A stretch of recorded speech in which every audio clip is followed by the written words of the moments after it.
Hey, tú, sí, tú, la persona que está viendo este video, ¿sabías que Niko Bellic de niño soñaba con ser un astronauta? When I arrived in Liberty City, I didn't imagine that I'd become a trash collector. Didn't think I'd be muscle for the mob, neither. Every immigrant's dream, ain't it? Being a wise guy, I mean, not trash collector. Really? I wanted to be an astronaut when I was growing up, not a gangster. That a fact? Being a space monkey would probably pay better than this work. No wonder everyone's turning states when the wages is like this. Your bodies are turning states because they're too pussy to do their time. They'd rather have plastic surgery and a life sentence in suburban hell than take their punishment like real men. Yeah, but you gotta admit, the money we're getting ain't shit. We bust our balls, and for what? Money ain't the only thing I'm looking for in Liberty City, Luca. I'll take what Red gives me. Este diálogo alternativo, u oculto, solo es posible de ver cuando fallas y reinicias la misión Taking in the Trash de GTA 4. Pero, esta característica no es exclusiva de este encargo que nos da Raibollino, no, pues todas aquellas misiones en las cuales haya una conversación entre diferentes personajes mientras conducimos a un lugar predeterminado de la misión tienen también dicha característica. Y eso es lo que veremos en este vídeo. Pero, antes de empezar con dicho video, quiero aclarar que acá, no vamos a ver las llamadas de misiones fallidas, ni las cinemáticas ocultas de las mismas, no, esos detalles finos mejor se lo dejo a canales especializados en estas cosas, sin embargo, para compensar esto, he decidido incluir en el video algunas llamadas eliminadas del juego, a modo de curiosidad. Sin más dilación, comencemos el mismo con los diálogos alternativos de It's Your Call y 3 a Crow. Sí, iniciaremos el video con esas dos misiones, pues para sorpresa de todos nosotros, de Cousins Bellic. Niko, my cousin! I can't believe it, you're here! Welcome to America! Bravo, Barazzaru! What? La primera misión del modo historia, no presenta ningún diálogo oculto, ni siquiera uno, lo cual es una lástima, pero bueno. Ahora, como bien recordarás, en It's Your Call, Niko tiene que llevar a Roman a un lugar de apuestas clandestino, y entre esa crowd, el protagonista conocerá a Michelle. Y bueno, me imagino que todos los que jugamos GTA 4 tenemos más o menos memorizados los diálogos predeterminados de estas dos misiones, por lo que veamos los alternativos. Why are we going to this hardware store? You need to buy something? No, the business shut down a long time ago. We go there because some guys are playing cards. I'm going to take them for everything they have. I have the feeling only thing you will come out of there with is more debt. No vecchie satobum takorum. No, this is my game that they play. I have read all the books. You know Card Jabowitz? No. He on TV whole time. The buffet card. Come on. Anyway, I read this book, May Contain Nuts. What does this mean? Contain nuts. It's about making other players think you have best cards. Make them think you have the nuts in your hand. If you have their nuts in your hand, I believe they will know about it anyway. Stupid question, stupid question. You just need to know that I read book and I am very good at game. And I'm going to win a lot of money for us. Quick, you take us back to the cab depot. That is Darden. Please don't hurt the men after us, cousin. They hate me enough as it is. Darden is your loan shark, yes? My Albanian loan shark. Sorry, I forget. There are many of these men you owe money to. Maybe a few more after this game you'll just lose. I do not understand it. I do everything I learn on TV. Everything that I read in the books, I do what Card Jabowitz tell me and may contain nuts. I raise on flop. I ride river. It don't make no sense. Shit, you ain't going to make sense to no people if you keep speaking in that language. Here in Liberty City, we speak English. Get used to this. The money, the people, all of this noise around us. There's a lot of stuff I must get used to here in Liberty City. I think that speaking this language should be the least of my problems. Sure, I will remind you of that in a few weeks. Hi, how are you? My place is over on Mohawk Avenue. I can find it. You're settling in pretty good, aren't you, Niko? You're staying with Roman, he got you a good job, and all he needs to do now is find you a woman. What do you think of Michelle here? Come on, Mallory, this is embarrassing. You trying to set us up? I'm trying to get you two together so Niko will stop taking up all of Roman's time. I do not mean to keep Roman away from you. I know you don't. He just loves you is all. And I think Michelle might too. Come on! All right, but you like him, right? You both like each other, so why don't you just go on a date? I never hurt anyone. Here's a number, Niko. It sounds like we aren't being given much of a choice on this one. No, I guess not. Well, you look like the kind of guy I'd like to get to know, Niko. He looks like he can't afford to eat. Get yourself some nice clothes. You gotta look good if you're gonna date a girl like Michelle. I don't know, I think he looks interesting. Foreign. Roman, I have taken your Mallory and her friend where they wanted to go. Michelle gave me her number. This is a good first step. The next step is to get some clothes that will impress. I know a good place for you on Mohawk and Hove Beach. Get something a bit more American. Se me hace muy curioso ver unas conversaciones diferentes a las que estoy acostumbrado. La verdad, diría que lo más destacable de acá sería cuando Roman le aconsejó a Niko que se fuera acostumbrando a hablar en inglés, y, de hecho, en los diálogos predeterminados, el protagonista dice más cosas en su lengua nativa. You can play, right? Ti si dobar u ovoj igri?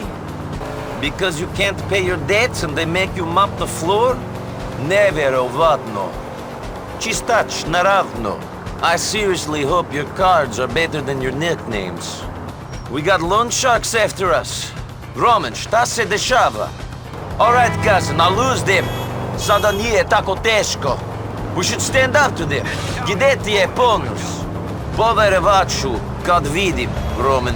Y como tal, esto de soltar alguna que otra frasecilla en serbio es un detalle y característica del protagonista muy presente en las primeras misiones del modo historia, la cual, conforme más avancemos en esta, va a ser cada vez menos las veces en las que hable en su lengua nativa, hasta llegar a un punto en el que llegará incluso a decirle a otros personajes que solo le hablen en inglés. Welcome to America. Speak English. Casi las mismas palabras que le dijo Roman en estos diálogos alternativos. Here in Liberty City, we speak English. Get used to this. Mucho muy curioso. Continuando con el vídeo, ahora veremos los diálogos alternativos de la misión First Date. Esta misión es una bastante particular, ya que los diálogos predeterminados del mismo cambian dependiendo de si decidimos salir con Michelle antes que salvar a Roman de la paliza que le están dando. So Michelle, what do you like to do? What do you like to do? Come on, I asked you first. I like to keep active, I guess. Sports, working out, things like that. I'd like to know about you, though. See the places you hang out. Yeah, maybe another time. O viceversa. So, Niko, why couldn't you come on the date earlier? What happened? Roman got himself into some trouble. I had to help him out. Really? Does Roman get himself into a lot of trouble? Is he involved in criminal stuff? Roman? He's made some mistakes. Got involved with people he shouldn't have, but really he is a legitimate businessman. What about you? I'm just trying to make the right decisions. Sin embargo, lo que tienen en común es la conversación alternativa, pues es el mismo independientemente de la decisión que hayamos tomado. I feel like I should have been more organized. I had a better plan for our date. What do you like doing? I just want to get to know you, Niko. See the places you hang out, the people you associate with. You already know, Roman. I don't hang out with anybody else, really. You will. Give it some time. It's nice to get out of the apartment. Why is that? You do a lot of work or something? I'm working the whole time. Sometimes I think all I am is my job. A lot of people feel that way. It's hard to keep what you do from taking over your life. You're right there. Por cierto, como curiosidad, ¿sabías que si decidiste ir primero a la cita antes que ayudar a Roman, tendremos una misión oculta en la cual deberemos ir al hospital a buscar a Roman? Thank you for taking the time out of your busy schedule to protect me from those crazy loan sharks you attacked, Niko! You shouldn't have borrowed money from them in the first place, Roman. Anyway, I was seeing Michelle. I thought you wanted me to date her. Not when it means me getting beat up and sent to hospital. Come and pick me up, cousin, and at least tell me that you got some titties out. Maybe then your betrayal will be worthwhile. They were nice titties, yes? You're an animal, Roman. Nothing can stop you being horny. I'll see you soon. There is the man who chose Cooch before his cousin. I hope she was worth it. Will you drive me back to the office, cousin? How was she, cousin? Tell me how she was. I wondered about Michelle when I first met her. If she was not a friend of Mallory's, it would be me with the smell of titty on my breath, and you, who ended up in hospital. Firstly, Roman, my breath does not smell of titty. Secondly, I don't think that your loan shark friends could hospitalize me. I can look after myself. All the more reason why I should have hooked up with Michelle. Everyone would be a winner. Yes, well, I will not let these men treat you like that again. I'm sorry for letting you down, Roman. Roman, I apologize again for not being there for you. You've done a lot for me since I got here. The choice between some titties and your safety would have been difficult for me as well. Don't worry, Niko. Call me soon. Luego, ahora sí, seguiría la misión Bleed Out, misión en la que le partimos su mandarina en gajos a Dardan, la cual, en su versión beta, presentaba 2 llamadas eliminadas de Roman, que, aparentemente, se iban a usar en lo que tardábamos en ir a aquel parque en el cual le estaban dando una paliza a Roman. Niko, get here quickly! This is getting out of hand! I'm on my way, Roman. Niko, come help me! Quickly! I'm on my way, Roman. Y bueno, en los diálogos predeterminados de la misión Bleed Out, lo que más llama la atención es la actitud de Roman durante esta persecución. These guys think that they're better than me. They think they can fuck me around and beat me up because there are more of them. Not any longer. Me and you, Niko. Me and you are going to show them. Fucking dirt and smashing my fucking stuff. Who does he think he is? Just some fucking petty Albanian hood. If I wanted to buy a stolen TV, I go to Darden. Who does he think he's fucking with? Bellic Enterprises, that's who! We're going to the top, Niko! The top! For now, let's just try to survive, cousin. Pues dicha actitud va a contrastar mucho con una situación similar que ocurre misiones más adelante. Alright, he's running away. We win, let's go home! I'm not walking away until this thing is finished. It is finished, he's running, we won't see him again! He'll come back. The only thing that will hold him down is 6 feet of dirt. Forget about Mallory, plans change, and you know, when Vlad is done with her... Grow a fucking spine. You think Vlad won't come after us when I am chasing him like this? I have to end it, here and now. Shit, I don't like this. Fuck. También, como bien recuerdas, en las conversaciones de Bleed Out se hace la primera mención a Ray Bulgarin. These men, these Shylocks like Darden, they always try to squeeze you for everything. A man in Europe, another Russian. Bulgarin. He lived on the Adriatic. Believed I owed him money when I did not. It made my life impossible. There was no avoiding him. Did you deal with him like you did Darden and Bleeder? He had too many connections for that. I had to leave. He is one of the reasons I came here. And to see your cousin, of course. Of course. Sin lugar a dudas uno de los mejores diálogos del juego. Ahora, ¿cómo serán las conversaciones entre Niko y Roman en los diálogos alternativos? Veámoslo. Ever since I get to Wolf Beach, Niko, ever since I arrived here, I have been pushed around. Vlad, Darden, Bleeder, even Mallory pushed me around. Me and you, Niko. Me and you going to be in control from now on. Ain't going to let no one push us around. Going to stand up to all these pimps and run sharks from now on! Liberty City won't know what hit it, man! We're going to own this town, Niko! Mark the words that are coming out of my mouth! What is it? I think he broke my rib. Man, that hurts. Shit, I need a massage. We should go out and find some ladies. Get some massage oil. What about Mallory, Roman? You shouldn't stay with her if you want to have these threesomes. That doesn't matter. Oh, I think I'm in too much pain anyway. Fuck! You really are American.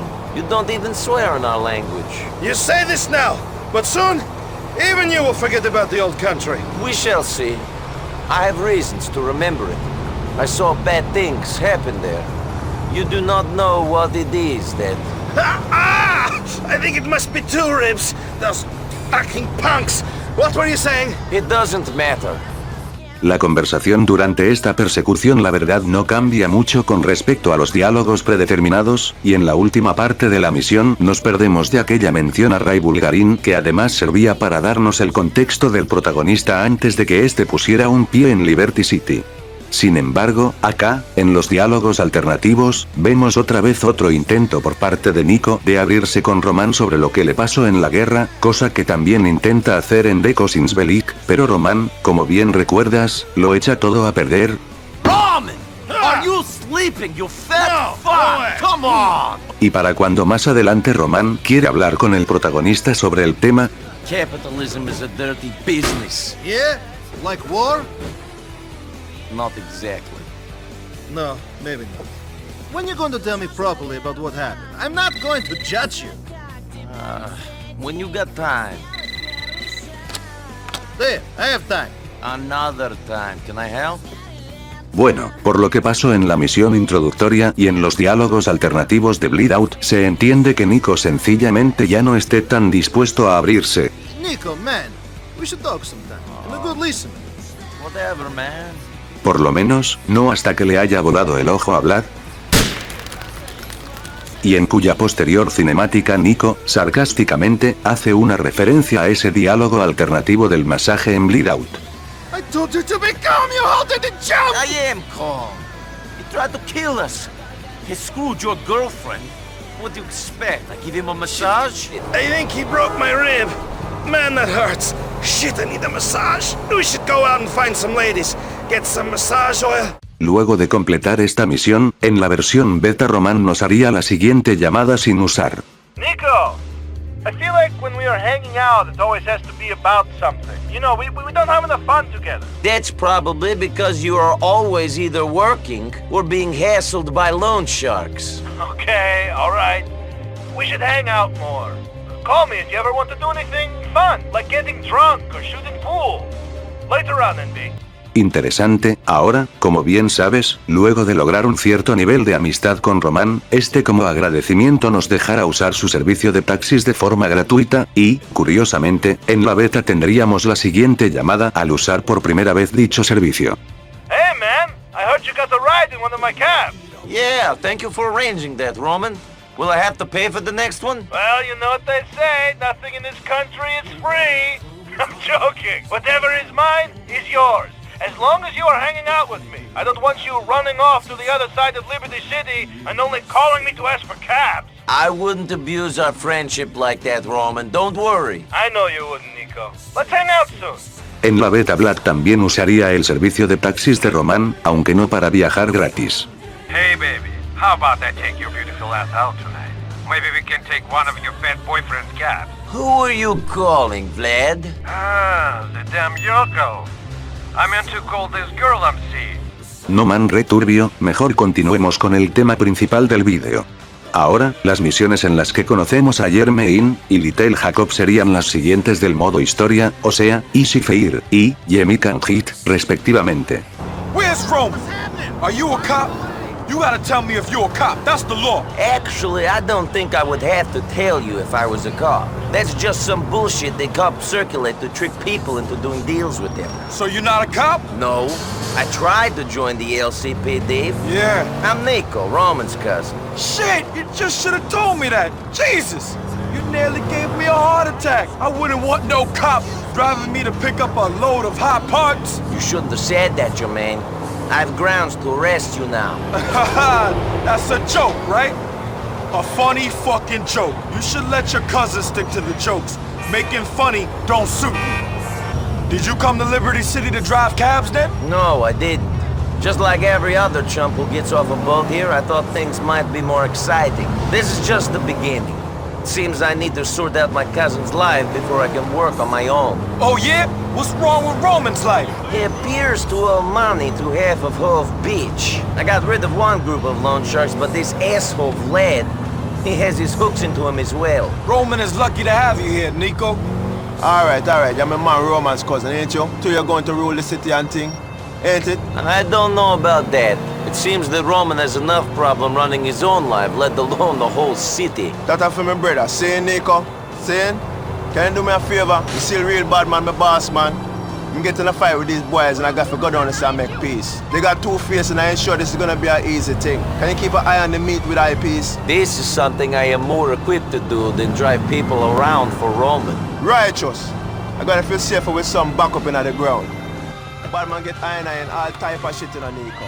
I have the feeling it will be same story with Roman. He has been the same way since we were very young. You're the type of man that can get out of ruckus, see? You look like you can look after yourself as well, man. Might have some work for you now, Niko. Here's my number. La verdad, me sorprende que un personaje con tan poco tiempo en pantalla como Jermaine tenga su propio diálogo alternativo. cosa que no tiene las misiones que le siguen, pues Bullin a China Shop, Jung Autodry, Clean Getaway, e Ivan de Not So Terrible. Básicamente todos los encargos de Vlad, no presenta nada nuevo al fallar y reintentar la misión. Pero bueno, por lo menos Uncle Vlad, la misión en la que ejecutamos a Vlad por haberse acostado con Mallory, tiene sus diálogos alternativos. Cousin, this is crazy. We got each other. We don't need women in our lives. I'm getting tired of Mallory. She's too old for me anyway. You have been pushed around too much, Roman. You let these people use you. Use me. They will not use Mallory as well. She is too good for that. She's too good for me. Vlad should have her. I will show Vladdy what he can have. You scared him good, Niko. He's going to stay away from Mallory for sure. I am not done with Vladdy yet. Not even nearly am I done with him. Come on, Niko, this is stupid. All for a woman? We should not throw everything away for one girl. This is principle. We do this because we will not be stepped upon. By doing nothing, we let Vlad take everything from us. He takes our pride, Roman. Pride? Pride? Who needs this? We do. If we are to live with ourselves in this city, Vlad shall soon understand that. Shit, I don't like this. Fuck! Fuck!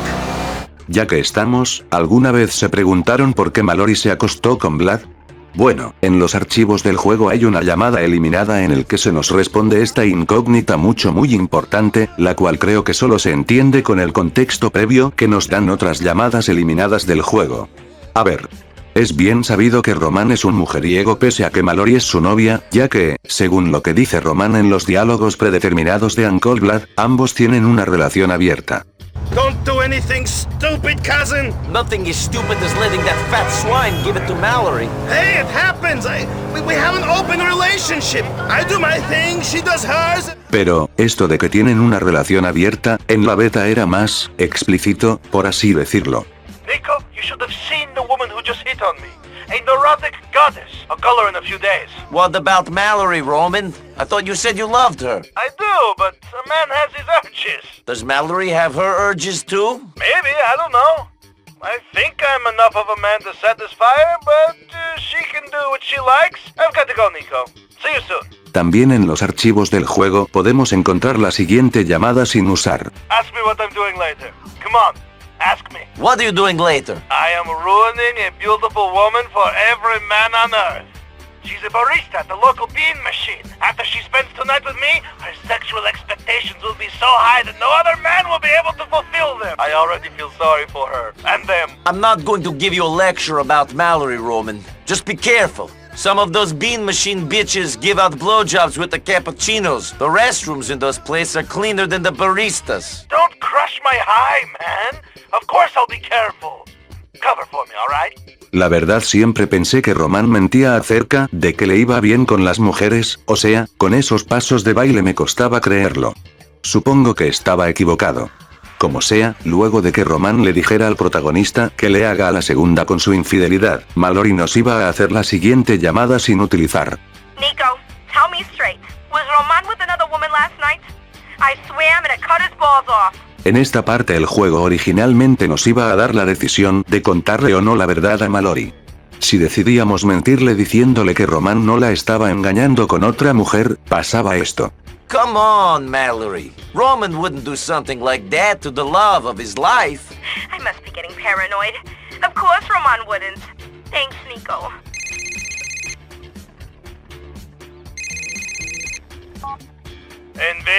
NV, you're a great cousin. Thank you for convincing Mallory that I wasn't cheating. Yes, I did, but I'm not happy about it, Roman.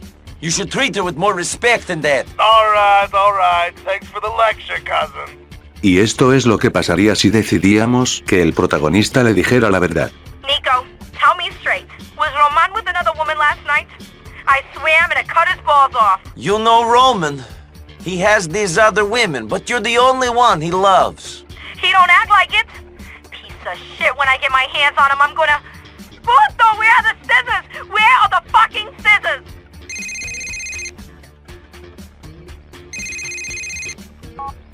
What the fuck are you saying to Mallory, NB? She fucking attacked me with some scissors! Maybe that'll stop you fucking her around. If you love her like you say you do, you should show her some respect. I remember this when one of your girlfriends calls me, okay? Later on, cousin. Joder, ahora esto que dice Niko en la primera cinemática de Uncle Vlad tiene más sentido para mí. You might let some Russian asswipe bang your woman, but I won't. But you fucking did! That was before I knew you cared! You always were a hypocrite. Tiempo después de la ejecución de Vlad, íbamos a recibir otra llamada de Mallory preguntando por Vlad, en la cual nos revela por qué se estaba acostando con él. Hey, Niko, it's Mallory. I've got a personal question for you. Sure. Do you know what Vlad is? Listen, I'll level with you. I stupidly got involved with him to get back at Roman while he's playing around, give him some of his own medicine, find out if he was serious about me. Now these Russian putas keep calling me asking where he is, like I fucking know. I haven't seen him. He could be dead in the river for all I care. I just want to put that shit behind me. Roman and I are getting on well now, and I don't want this shit to jeopardize anything. Thanks, Niko. Ya que estamos, en la beta también íbamos a recibir una llamada de Michelle preguntando por Vlad. Hey, Niko, did you hear that Vlad has gone missing? Yeah, he is a real shame. Probably ran off with some woman. I hear he was actually successful with ladies, even though he was such a pig. Yeah, maybe that's what happened. See you soon then. También había otra llamada en la cual, indirectamente, nos iba a preguntar por el señor Faustin. Niko, a friend of mine saw you coming out of Perestroika the other day. You haven't been taking another girl there, have you? I never took you for the jealous type, Michelle. I was just there on business. Do not worry. Business? Isn't it owned by some Russian gangster? I would not know. Just making a delivery. Well, see you soon, Michelle. Don't get so paranoid, yeah? Estas llamadas sin utilizar de Michelle no tienen nada que ver con lo que vimos de Roman y Mallory, pero no sé, me pareció interesante mostrarlo. Luego de Uncle Vlad, seguiría la misión Crime and Punishment. Misión en la que conocemos a Mikhail Faustin y Dmitry Raskalov, la cual, como bien recuerdas, se desbloquea luego de recibir esta llamada de Roman. Niko, are you there, cousin? Roman, I'm here. What are you doing? Why do you whisper? I am on Vestal Street, near Perestroika. Come, Niko, quick! Supongo que la mayoría de nosotros ni bien recibimos esta llamada, al toque fuimos al lugar donde se estaba escondiendo Roman. Sin embargo, en la versión beta, si por alguna razón nos tardábamos en ir a dicho lugar, Roman nos haría la siguiente llamada sin usar. Where are you, cousin? I'm waiting near Perestroika. Get here soon, okay? Chill out, Roman. There's nothing to worry about. I'm coming. Volviendo con Crime and Punishment, esta misión, al igual que otras del señor Faustin como Final Destination, No Love Lost y Rig to Blow, no tiene diálogos alternativos. La única excepción de esto es la misión Do You Have Protection, misión en la que tenemos que ir junto con esta rata a una tienda de juguetes a recoger el dinero de la protección y posteriormente a una armería clandestina para comprarnos una micro Uzi. En esta misión hay bastantes diálogos, pero el más destacable de estos es aquel en el que nos hablan un poco del señor Faustin. So, you and Mr. Faustin, have you always argued and made up like this? It wasn't always like this. Mikhail was a great man. He had a temper, but he was fair. Now he blows his top at the slightest thing. I never know who he will shoot, who he will stab. Andrei, who you met in Mikhail's basement. He was always loyal. He was a good worker. Now he's dead. I guess that is why we need your help. Remind Faustin of that. Maybe then he will not try to kill me. Muy buen diálogo, uno de mis favoritos de hecho, pero, esta conversación centrada en el personaje de Mikhail en el diálogo alternativo es cambiado por algo que es relativamente más interesante que el diálogo predeterminado. Am I helping pick out the porno for you? I think you know best what you like. Mikhail said something about men suffering. That sounds like some sick shit. Funny, that ain't it.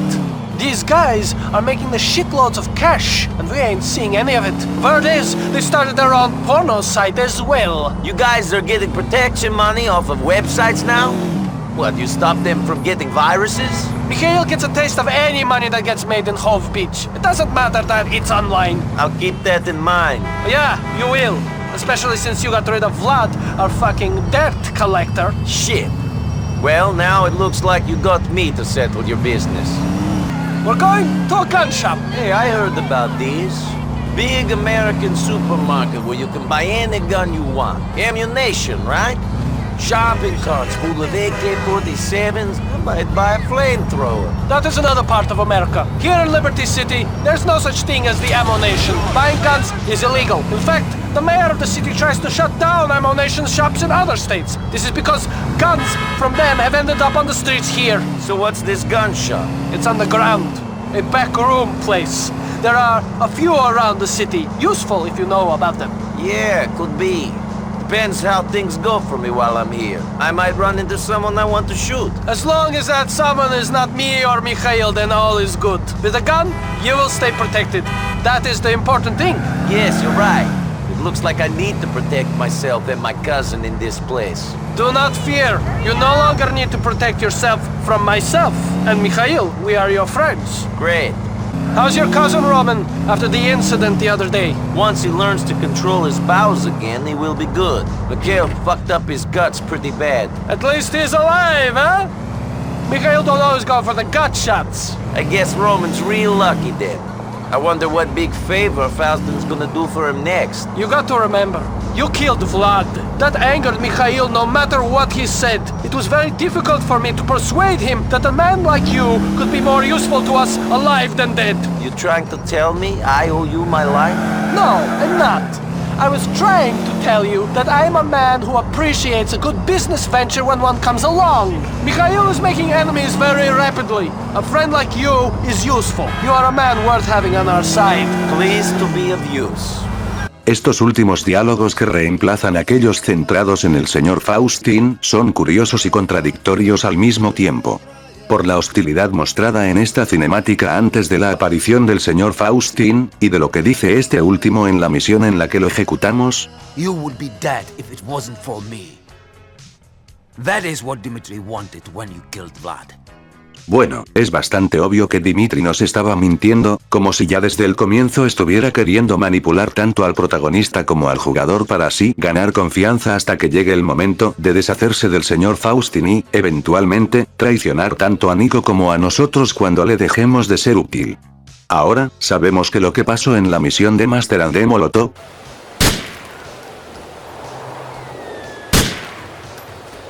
la cual lamentablemente no tiene diálogos alternativos, fue para resarcir la muerte del hijo de Kenny Petrovic, quien en palabras de Dmitri, es un hombre muy peligroso.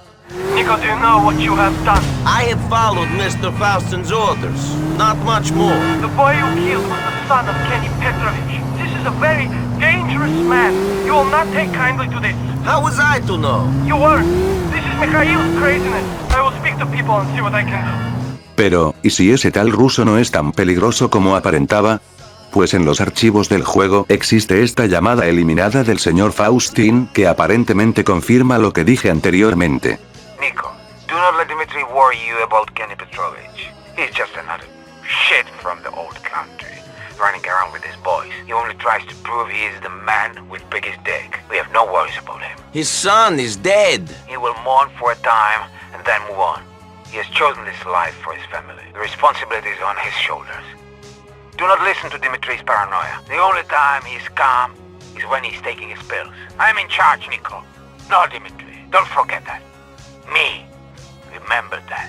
Si lo pensamos bien, quizás el señor Faustin tenía razón en lo que dijo, ya que tanto en GTA 4 como en sus dos DLC, los únicos rusos que representan un peligro, aparte del señor Faustin, son Dmitri y el Ray Bulgarin de GTA 4.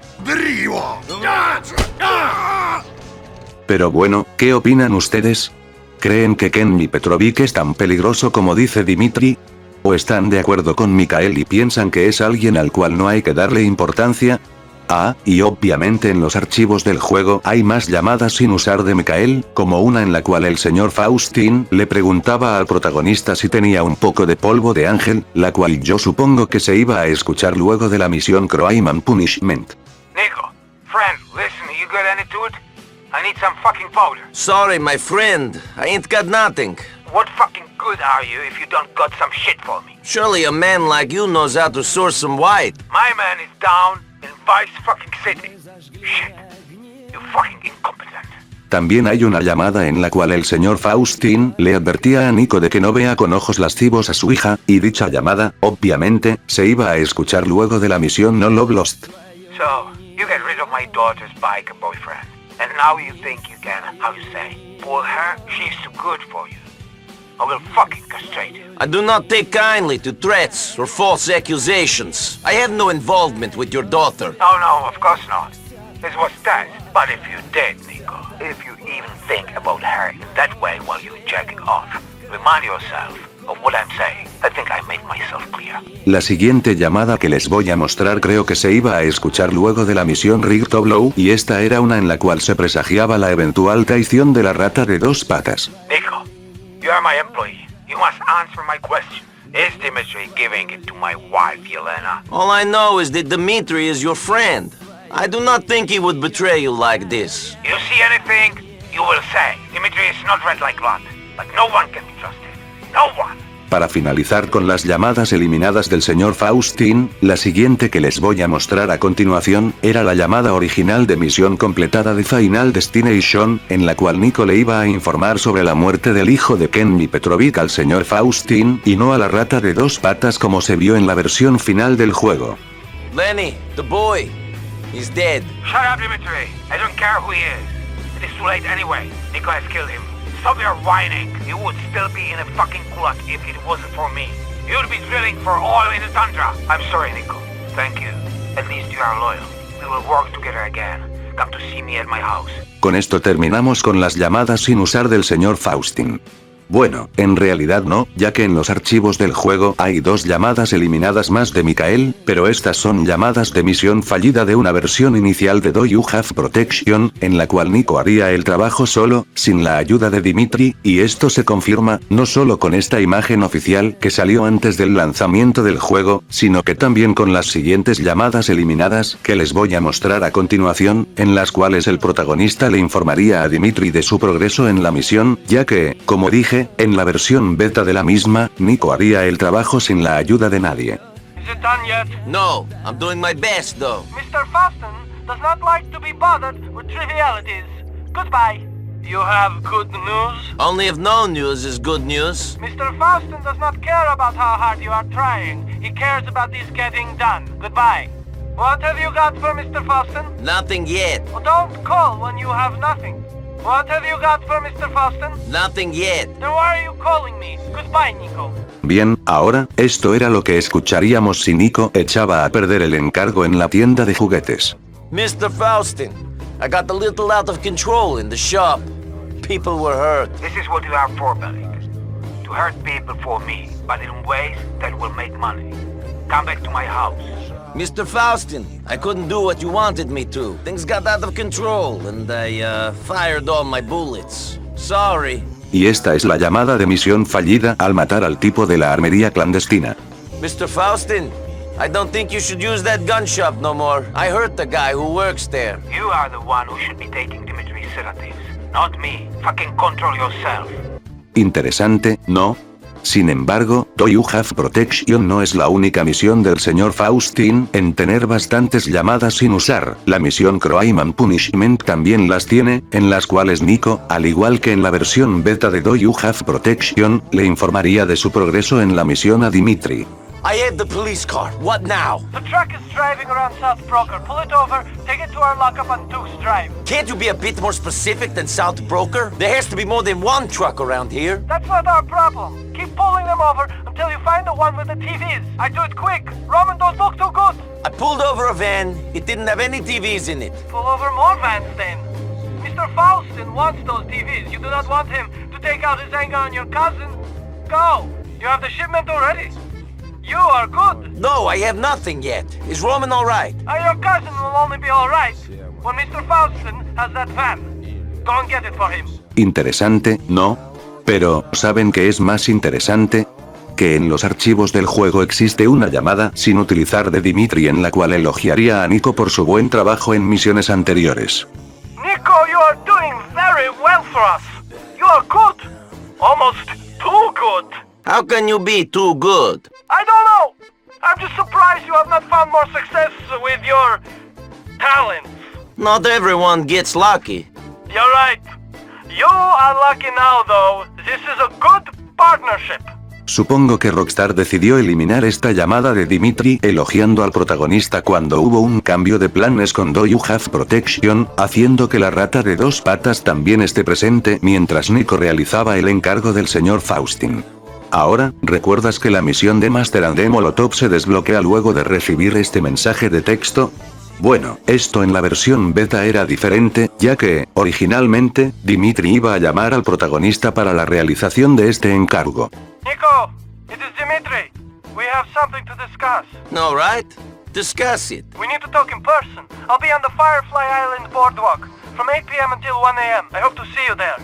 Esto de que la misión solo esté disponible entre las 8 p.m. a 11 a.m., posteriormente fue cambiado para que tenga lugar entre las 5 a.m. a 3 a.m. Niko, it is Dimitri. We have something to discuss. All right. Discuss it. We need to talk in person. I'll be on the Firefly Island boardwalk from 5 p.m. to 3 a.m. I hope to see you there. Luego Rockstar hizo una llamada para que Niko y Dimitri se encuentren en cualquier horario de la noche. Niko, it is Dimitri. We have something to discuss. All right. Discuss it. We need to talk in person. I'll be on the Firefly Island boardwalk all evening. I hope to see you there. Y al final, cuando por fin decidieron que la misión se dé en cualquier momento del día, como que ya no tenían ganas de seguir rehaciendo la misma llamada de celular, por lo que hicieron ese mensaje de texto que tuvimos en la versión final. La verdad yo hubiera preferido una llamada de celular como la gente, pero bueno. Ah, y al igual que en Crime and Punishment y Do You Have Protection, en la versión beta de The Master and the Molotov Niko podía informarle a Dimitri de su progreso en la misión. Is dead? You have killed Mikhail? Not yet, Dimitri. Every second he lives, our lives are in danger. Your cousins as well, Niko. Hurry and do it. Call me when it's done. Can I call Petrovic and tell him that Mikhail is no longer a problem? Is he dead, Niko? He is not. Not yet, at least. You killed Petrovic's son. I need not remind you of that. You must eliminate Mikhail to make things right. Do it. Soon. Joder, me acabo de dar cuenta que de tanto irme por las ramas me salté las dos misiones de Little Jaco, o sea, con Creed y Angoli Shadow, siendo el primero de los mencionados la única en tener diálogos alternativos, los cuales son estos. A good man, Niko. Good man like Roman. Ain't all good man in this world, you know. See? This I am very aware of. I forgot to deal with bad man and setup. But I think these boys is genuine, see? I think them are some harbor shark, greedy and thing. You hear me? Sure. What you buying? Some Cali. Me and Batman are sell all up on the corner all over Liberty City. Brokers, dukes, boy, we got it sewn up. I mean, I like deal with no sauce, you know? Don't like it at all. Why you doing it? Batman said to do it. And I do it. But trouble not set like rain. They don't see that there could be a problem. Me know the boy was a harbor shark, you know. Batman I think is a problem. It's a real botheration if me not no bad man like you are ride with me. Not true? Shit, Jacob. You're paying me, and there's more fun than killing cockroaches for Roman. You're righteous, man, you know. Righteous, for real. Zin, teach them bumbleclot a lesson and thing. People fuck with bad man. They got eye knife to talk to. Maybe Batman should be more careful about who he sets up his deals with. Want it, can't get it. Get it, don't want it. Sight? You're going to have to explain that to me. My English is not so good. It means everyone want what the big man's got. But the big man don't see because he got everything. Everyone trying to be the big man. See? Everybody trying to take everybody down. That is the law of the jungle, no? That's the law of the concrete jungle, Rasta. Live in the city, you hear me? Bien, ahora sí los diálogos alternativos de Russian Revolution, misión en la que Niko es traicionado por ya saben quién, y en la que, junto con la ayuda de Little Jaco, debemos escapar del lugar de la emboscada, y, una vez lo hayamos logrado, estos dos tendrán la siguiente conversación. Yo, that was some righteous fucking, not true, Rasta. It ain't fucking over. We need to lose these cops. Same, brethren, same. When I next see Dimitri, he is a dead man. I will find him. That's some pure arms house are going on, Niko. Fuckeries, just pure fuckeries and thing. It is fucked. Dimitri can do this to me because he has connections here. I only have Rome, Dimitri, and Bulgarin. This is not something I expected. Who's Bulgarian? An old employer. He lost much money and blamed me for it rather than taking responsibility. He was reason I had to leave Europe. And then was here, in Liberty City? It appears so. Y es, tras esos diálogos alternativos, en la que da comienzo la misión Romance Sorrow, una de las misiones con algunos de los mejores diálogos del juego en mi opinión, pues en el recorrido a la casa de Román nos habla de un bonito sueño que tuvo la noche anterior. I was thinking about getting out of the cab business. Last night I had a dream. Really? Yes. You and I had a place of our own. A place where people come to eat and relax. Classy place. None of this fast food diner bullshit. We own a real restaurant.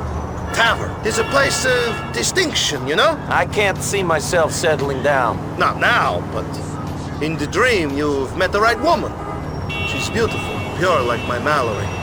In the dream, Mallory and me are married and everything is perfect. This could be the start of that. A fresh beginning. All I know is we have to get as far from Dmitri and Bulgarin as we can. We will. But I have left something important at the apartment. Something I must show you, cousin. Una vez que llegamos a nuestro destino, vemos que la casa de Román ha sido quemada, al igual que su local de taxis, lugar en el cual Román nos dio varias misiones, como la de Login On, misión en la cual conocemos a Brucey y que hasta ahora no había mencionado por no tener diálogos alternativos, pero bueno, eso no importa, la cosa es que luego de esto, tenemos una conversación en la que se nos cuenta una pequeña anécdota de Niko y Román, cuando ambos vivían todavía en Serbia.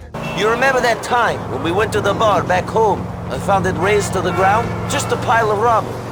Everything smashed, except for that one bottle of vodka. Yeah, we sat down and finished it off there and then. Wait, I don't want to talk about back home. We're here in America now, and I should be thinking about my life here. My life, which is ruined. Just drive, shut up and drive. Todo muy bonito, todo muy emotivo, sin lugar a dudas unos muy buenos diálogos predeterminados. Pero, ¿cómo serán los diálogos alternativos de esta misión? ¿Estarán a la altura de los predeterminados? Veámoslo. It's simple. We go collect our stuff from the apartment and the depot. Then, we shut everything up and get to Bohan. What are we going to do in Bohan? Pick up the whores on Chase Point? Maybe they will let us live with them in their crack dens. Even I would not go with those hookers on the point, cousin. You know what you can catch from those girls? I always put a saddle on the horse before I ride the Roman. I won't catch nothing. You are a sick fuck, cousin. No wonder half of broker wants you dead. I'm glad you have a sense of humor about this now. It was just a joke. About the whores, you know? Sure it was, Niko. Sure it was.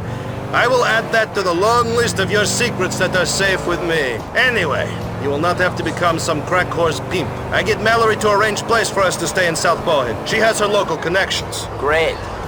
Do diamonds burn, cousin? How about gold? Will that melt in the fire? Roman, you sound like you did in those emails you sent me before I arrived here. Diamonds and gold?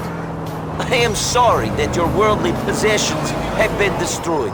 But you were not that rich a man. There were not diamonds and gold in that apartment. You probably would have gambled them away if there had been any way. You add these insults to the injuries I have already suffered. Cruel, Niko. Cruel. I do not speak of diamonds, but of one diamond and a band of gold. This was the engagement ring I bought for Mallory. You and Mallory are engaged? No, we are not. I was going to propose to her, but it is no longer possible. I do not have a ring. It burnt in my apartment along with everything else. You do not need a ring to propose. Mallory loves you for who you are, not for some ring. You are still new here, cousin. You do not understand. America is about showing what you have. You express yourself with money you spend. What are you expressing when you spend your money at backroom card games? I do not spend money at these games. I risk it for reward. I risk my bets to win more so I can spend on the hot cars and the sharp clothes and my beautiful Mallory. Now I have nothing to spend. Nothing. Oh yeah, I have you. Great. You have your life, Roman. You have a life which is worth a lot more than mine at the moment. Bulgarin and Dmitri shall not be happy that I survived our meeting. You know what? I think maybe they might get me when going after you. That seems like the pattern of events since you get here. I am the one end up feeling the pain after you piss people off. I'm sorry, Roman. I tell you, I am sorry. I guess you cannot escape your past. Shit, man. You're right. You cannot escape the past. Only thing is future, right? Must think about the future. A new apartment in South Bohan, another business, a bigger diamond for Mallory, the future, yes? The only thing I see in my future is more people trying to kill me. And perhaps a date with the man I came to this city to find. The man who betrayed our village.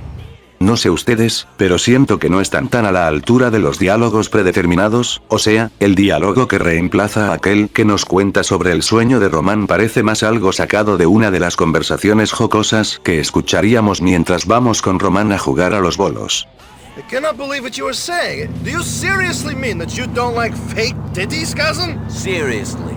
Y el diálogo restante está bien, eso que dijo Roman de que él termina de alguna manera pagando las consecuencias de su primo es muy cierto y a su vez premonitorio para las cosas que le van a pasar a Roman misiones más adelante.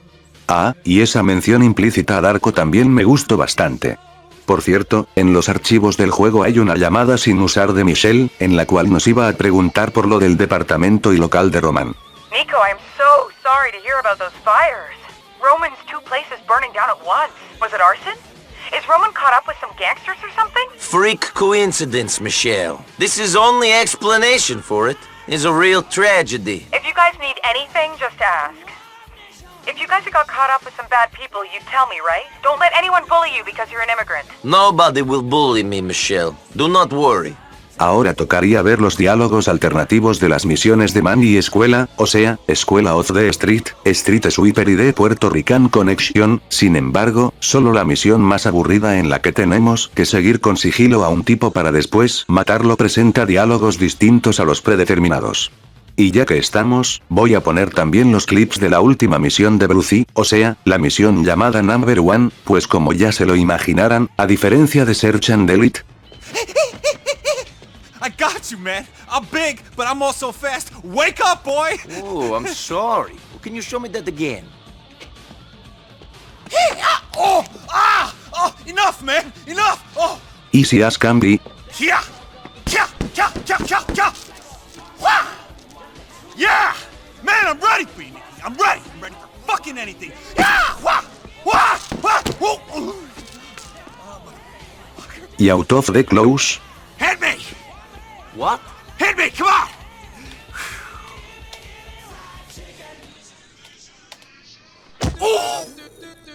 Es la única que presenta una conversación diferente cuando fallamos y repetimos la misión. Hey, Nicky, just gonna hit this guy up. Stevie, you serious hunk of lady killing muscle? Me and a friend need to borrow your car, the sweet one. It'll be cool, baby. Ice cool. Oh, you know Brucey. What? Outside? All right, great. Stay strapped, bro. Your friend is fine with us taking it? He doesn't think we're going to trash it or nothing? Stevie knows that he can trust Brucey with anything. He'll look after shit. Trust Brucey with anything but your girlfriend, man. Then you can't be so sure he'll look after her. At least not the way you want her to be looked after. You get what I mean? You know? That's real cool, Brucey. I'm just joking, man. Brucey wouldn't fuck another man's bitch. He's got too many women after him already to waste his time with taking pussy. That's good to know. I'll definitely ask you to chaperone any girlfriend of mine. Who are you kidding, Nicky? You and me aren't girlfriend types. We see bitches, but we can't get tied down. We gotta get out there, bro. Spread our seed in as many fields as we can. I don't know. If I met the right girl sometime. That's what I say when people ask me if the juice has given me funny balls, you know? How could I be able to get with so many chicks if my balls were funny? Come on, man, think about it. Bruce, I don't need to think about your balls. I'm cool. We're gonna dominate this shit. Dominate, man. I've got good feelings about this. We're gonna win for sure, brother. Yeah, you got some faith in me, Brucey. There's no other place than first, Nicky. The rest of that shit don't count, okay? I got the best body. I get the hottest pussy. I ride the flyest cars. I'm number one, man. I'll burn your village and eat your children. I'm fucking intense, man. Yeah, intense is the word. You're an animal, Nicky. I love you. I love you so much that you can have this car. Take it as a gift. Hate to break it to you, Brucey, but this car ain't yours to give. What's Stevie's is mine, man. It's all cool. This car is a weapon. Take it out on the town and use it on the bitches, all right? They'll fall at your feet, bro. It'll be a massacre, a fucking feeding frenzy. Yeah, I can't wait. You know what I call this thing? A weapon of mass seduction. It's good to keep this kind of thing around, you know? A bitch sees your cut body, she's interested. Then she clocks you dropping the readies at the bar, she's real interested. Now, you take her home in this thing, it's over. Bitch don't know what hit her, man. What hit her?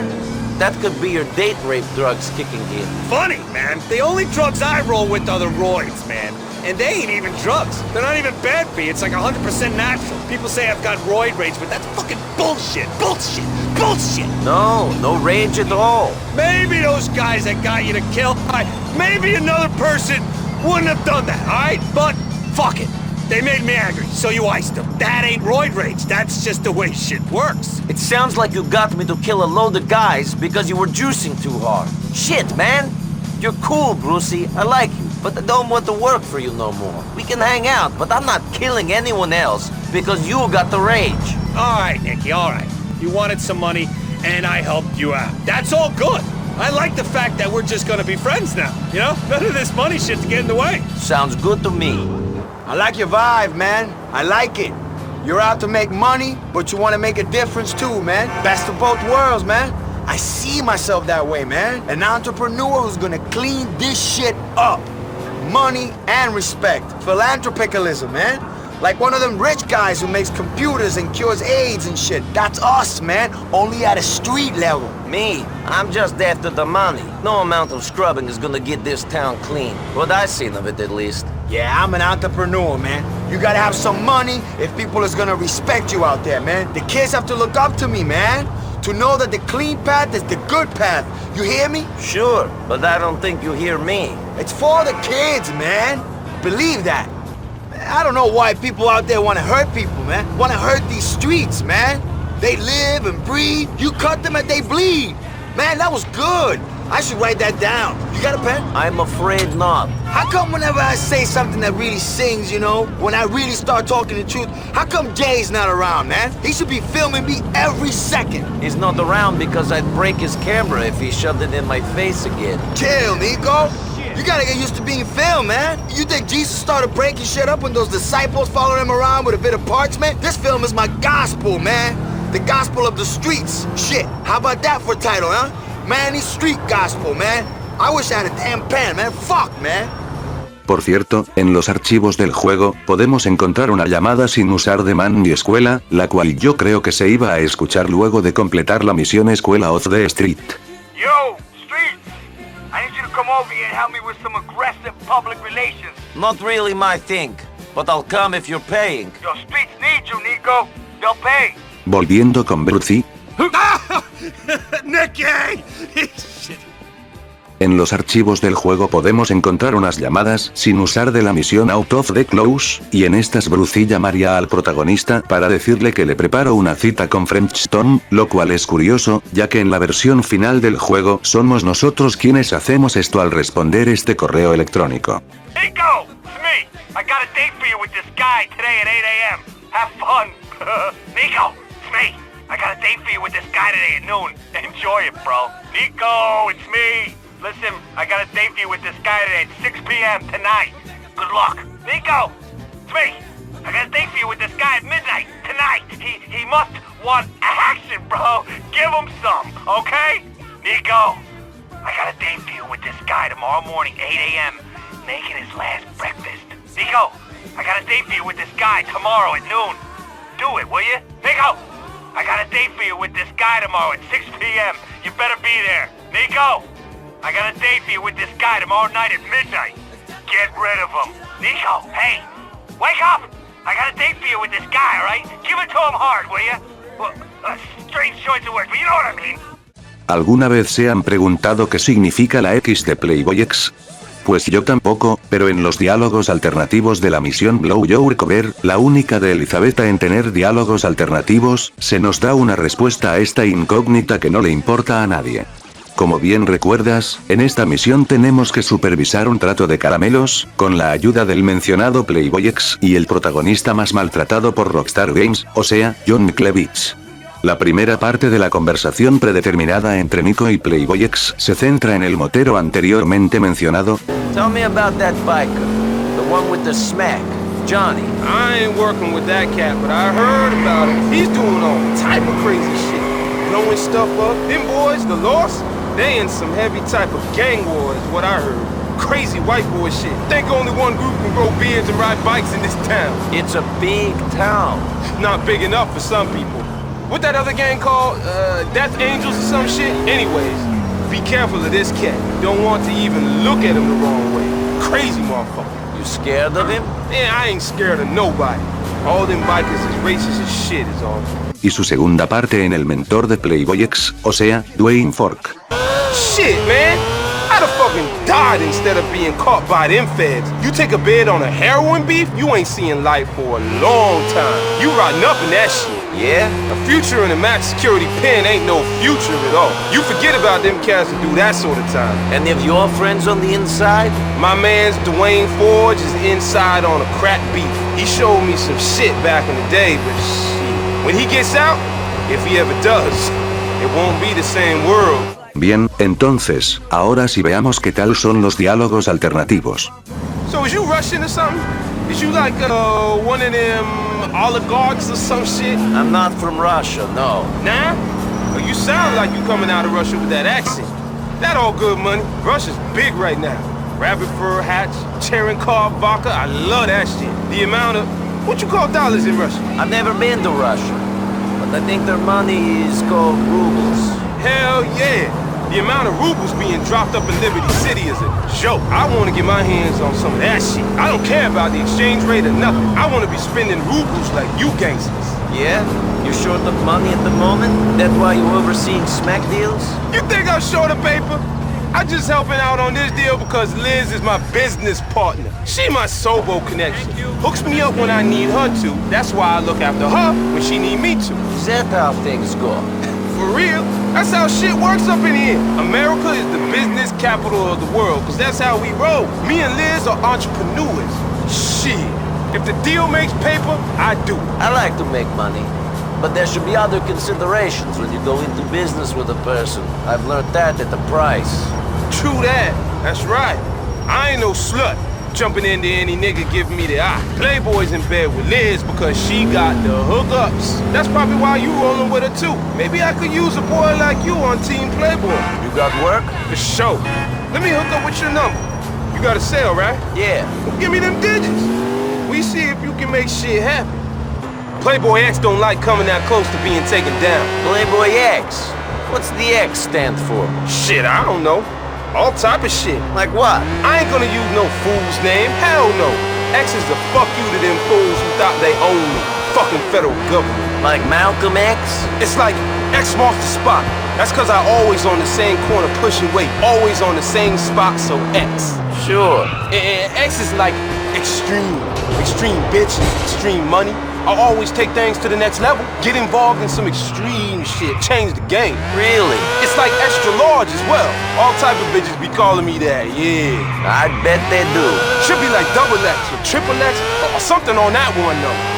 No sé si se dieron cuenta, pero cuando Playboy dijo, la X marca el lugar, estas son las mismas palabras que, irónicamente, Niko va a decir en la misión de Holland Play, si es que decidimos ejecutar a Playboy X en lugar de a Dwayne Fork. I showed you the world, gangster!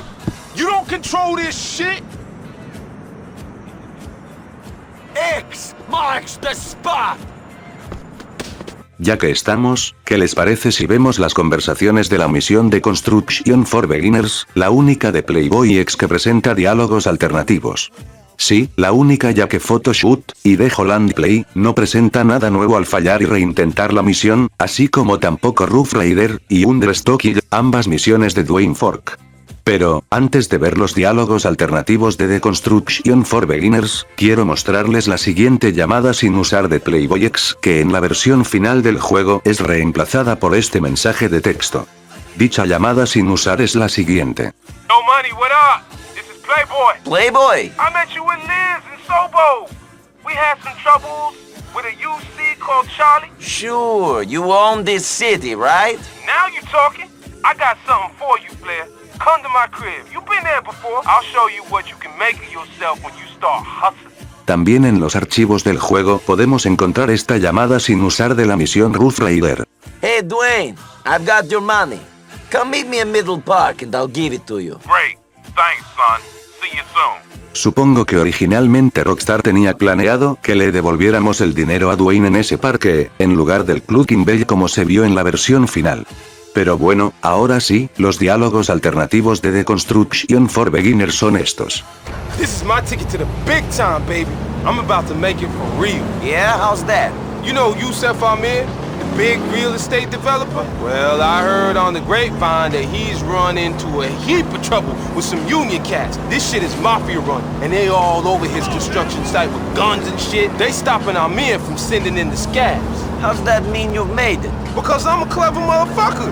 I'm using my God-given intellect. Yusef is in some problems. Playboy is gonna come in there, help him out. Make the mafia cats go away so the workers can come in and everything be cool. You're going to have to be a pretty persuasive guy. That's if you're hoping to talk a bunch of mafia-owned union officials off of a building site they've shut down. I don't gotta be the persuasive one, Money. You do. I saw you handle yourself for Elizabeth the other day. You going to go in there and clear out those motherfuckers. You're not getting involved. No, man. I just confuse shit if I went in with you. There's all types of scaffolding and shit in the construction yard. I'm gonna get into a position where I can see everything going down. I'll tell you where the cats are at and who you need to look out for. I'm your eyes in the sky, Money. This sounds like a pretty bad deal for me, don't it, Playboy? Shit. You doing this for a paycheck. I'm giving you them dollar bills. And when Playboy pays, he pays big. You getting that mad money on this one. Okay. Don't worry, Money. When I'm big time, I won't forget about cats like you, the people who helped me get to the top. What about that guy Dwayne? You going to forget about him?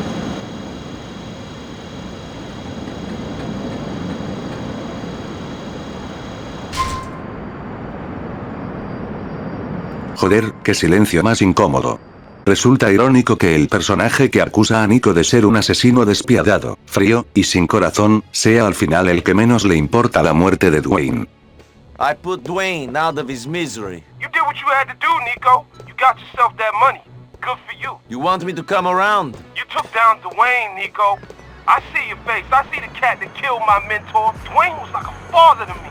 I can't be around you no more. It's over between us. Now, I don't want no beef, but now you and me got some. So it's best if we just stay the hell away from each other, man. Shit. You nothing but a cold-hearted killer, man. I mean, where's the love? Where's your heart, homie? Man, you ain't cool. You try to find something to live for, man. Peace. Aunque bueno, esto no era tan así en la beta, pues en los archivos del juego podemos encontrar la siguiente llamada sin utilizar. Did it hurt? Tell me it didn't hurt him. Playboy? I thought you didn't want to talk to me no more. Too cold-hearted. You popped him, man. He raised me, showed me everything that G needed to see. Just told me it didn't hurt him none. I can't tell you what happens when it ends, friend.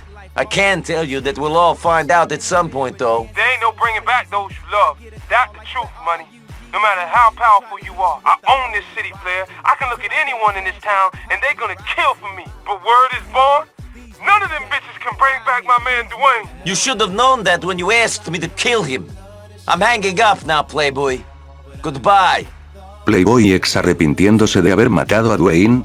Vaya, me cuesta creerlo la verdad.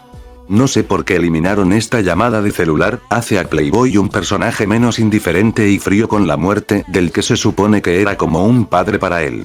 Como sea, aún así prefiero matar a Playboy ex antes que ejecutar a Dwayne. You didn't change the game. The game changed you. De hecho, ¿sabías que Dwayne, en la beta, aparentemente no nos iba a regalar la escritura del apartamento lujoso de Playboy X? Esta es la llamada de celular de la versión final del juego. Dwayne, I dealt with Playboy. You should know that he asked me to end you first. He was going to pay me a lot of money to do it. Shit, man. He was a good kid back in the day. Always hungry, though. Always wanted more. Maybe I should have seen it then. Kept a closer eye on him. You can't predict what people will become. You're right. I can't give you no money for helping me, son. But I got the deed to Playboy's fancy silk chic loft. You can have it. Hey, man, I seen where you're living. You should take it. Nah. You'll make me remember the kid too much. Maybe you'll stop by my place sometime, though. Hang out with me. I don't have many friends left, you know. I'll give you a call sometime soon, Dwayne. Later on. Y esta es la misma pero de la versión beta. Dwayne, I killed Playboy. You should know that he asked me to end you first. Was going to pay me a lot of money to do it. You can't predict what people will become. You're right. I can't give you no money for helping me, dog. But I'll stick by your ass. I know what loyalty means, unlike some people. You and me is tight now. That's good to know. Holler at me sometime. We can hang loose. Ain't got much else to do. So long, Niko.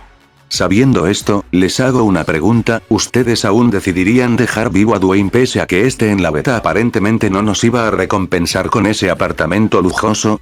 Bien, hace unos minutos les dije que Blow Your Cover es la única misión de Elizabeth en tener diálogos alternativos, pues Look of the Irish, The Snowstorm y Half a Heart. Oops, I nearly lost you two. Shit, were you guys trying to make a break for it? Hey, aren't you that guy from the TV? I can't believe I've got the genuine celebrity in the back of my car. Well, at least you'll live on through your documentary. I wouldn't want the cops seeing you guys. No presenta nada nuevo si fallamos y repetimos la misión a propósito. Ahora, como bien recuerdas, luego de las misiones anteriormente mencionadas, el personaje de Elizabeth desaparece del modo historia, y, si mi memoria no me falla, creo que lo último que sabemos de ella lo podemos encontrar en una de las noticias de la internet del juego. Sin embargo, en los archivos del mismo, existe, lo adivinaron, una llamada sin usar de Elizabeth en la cual nos iba a contar cómo le estaba yendo en la cárcel.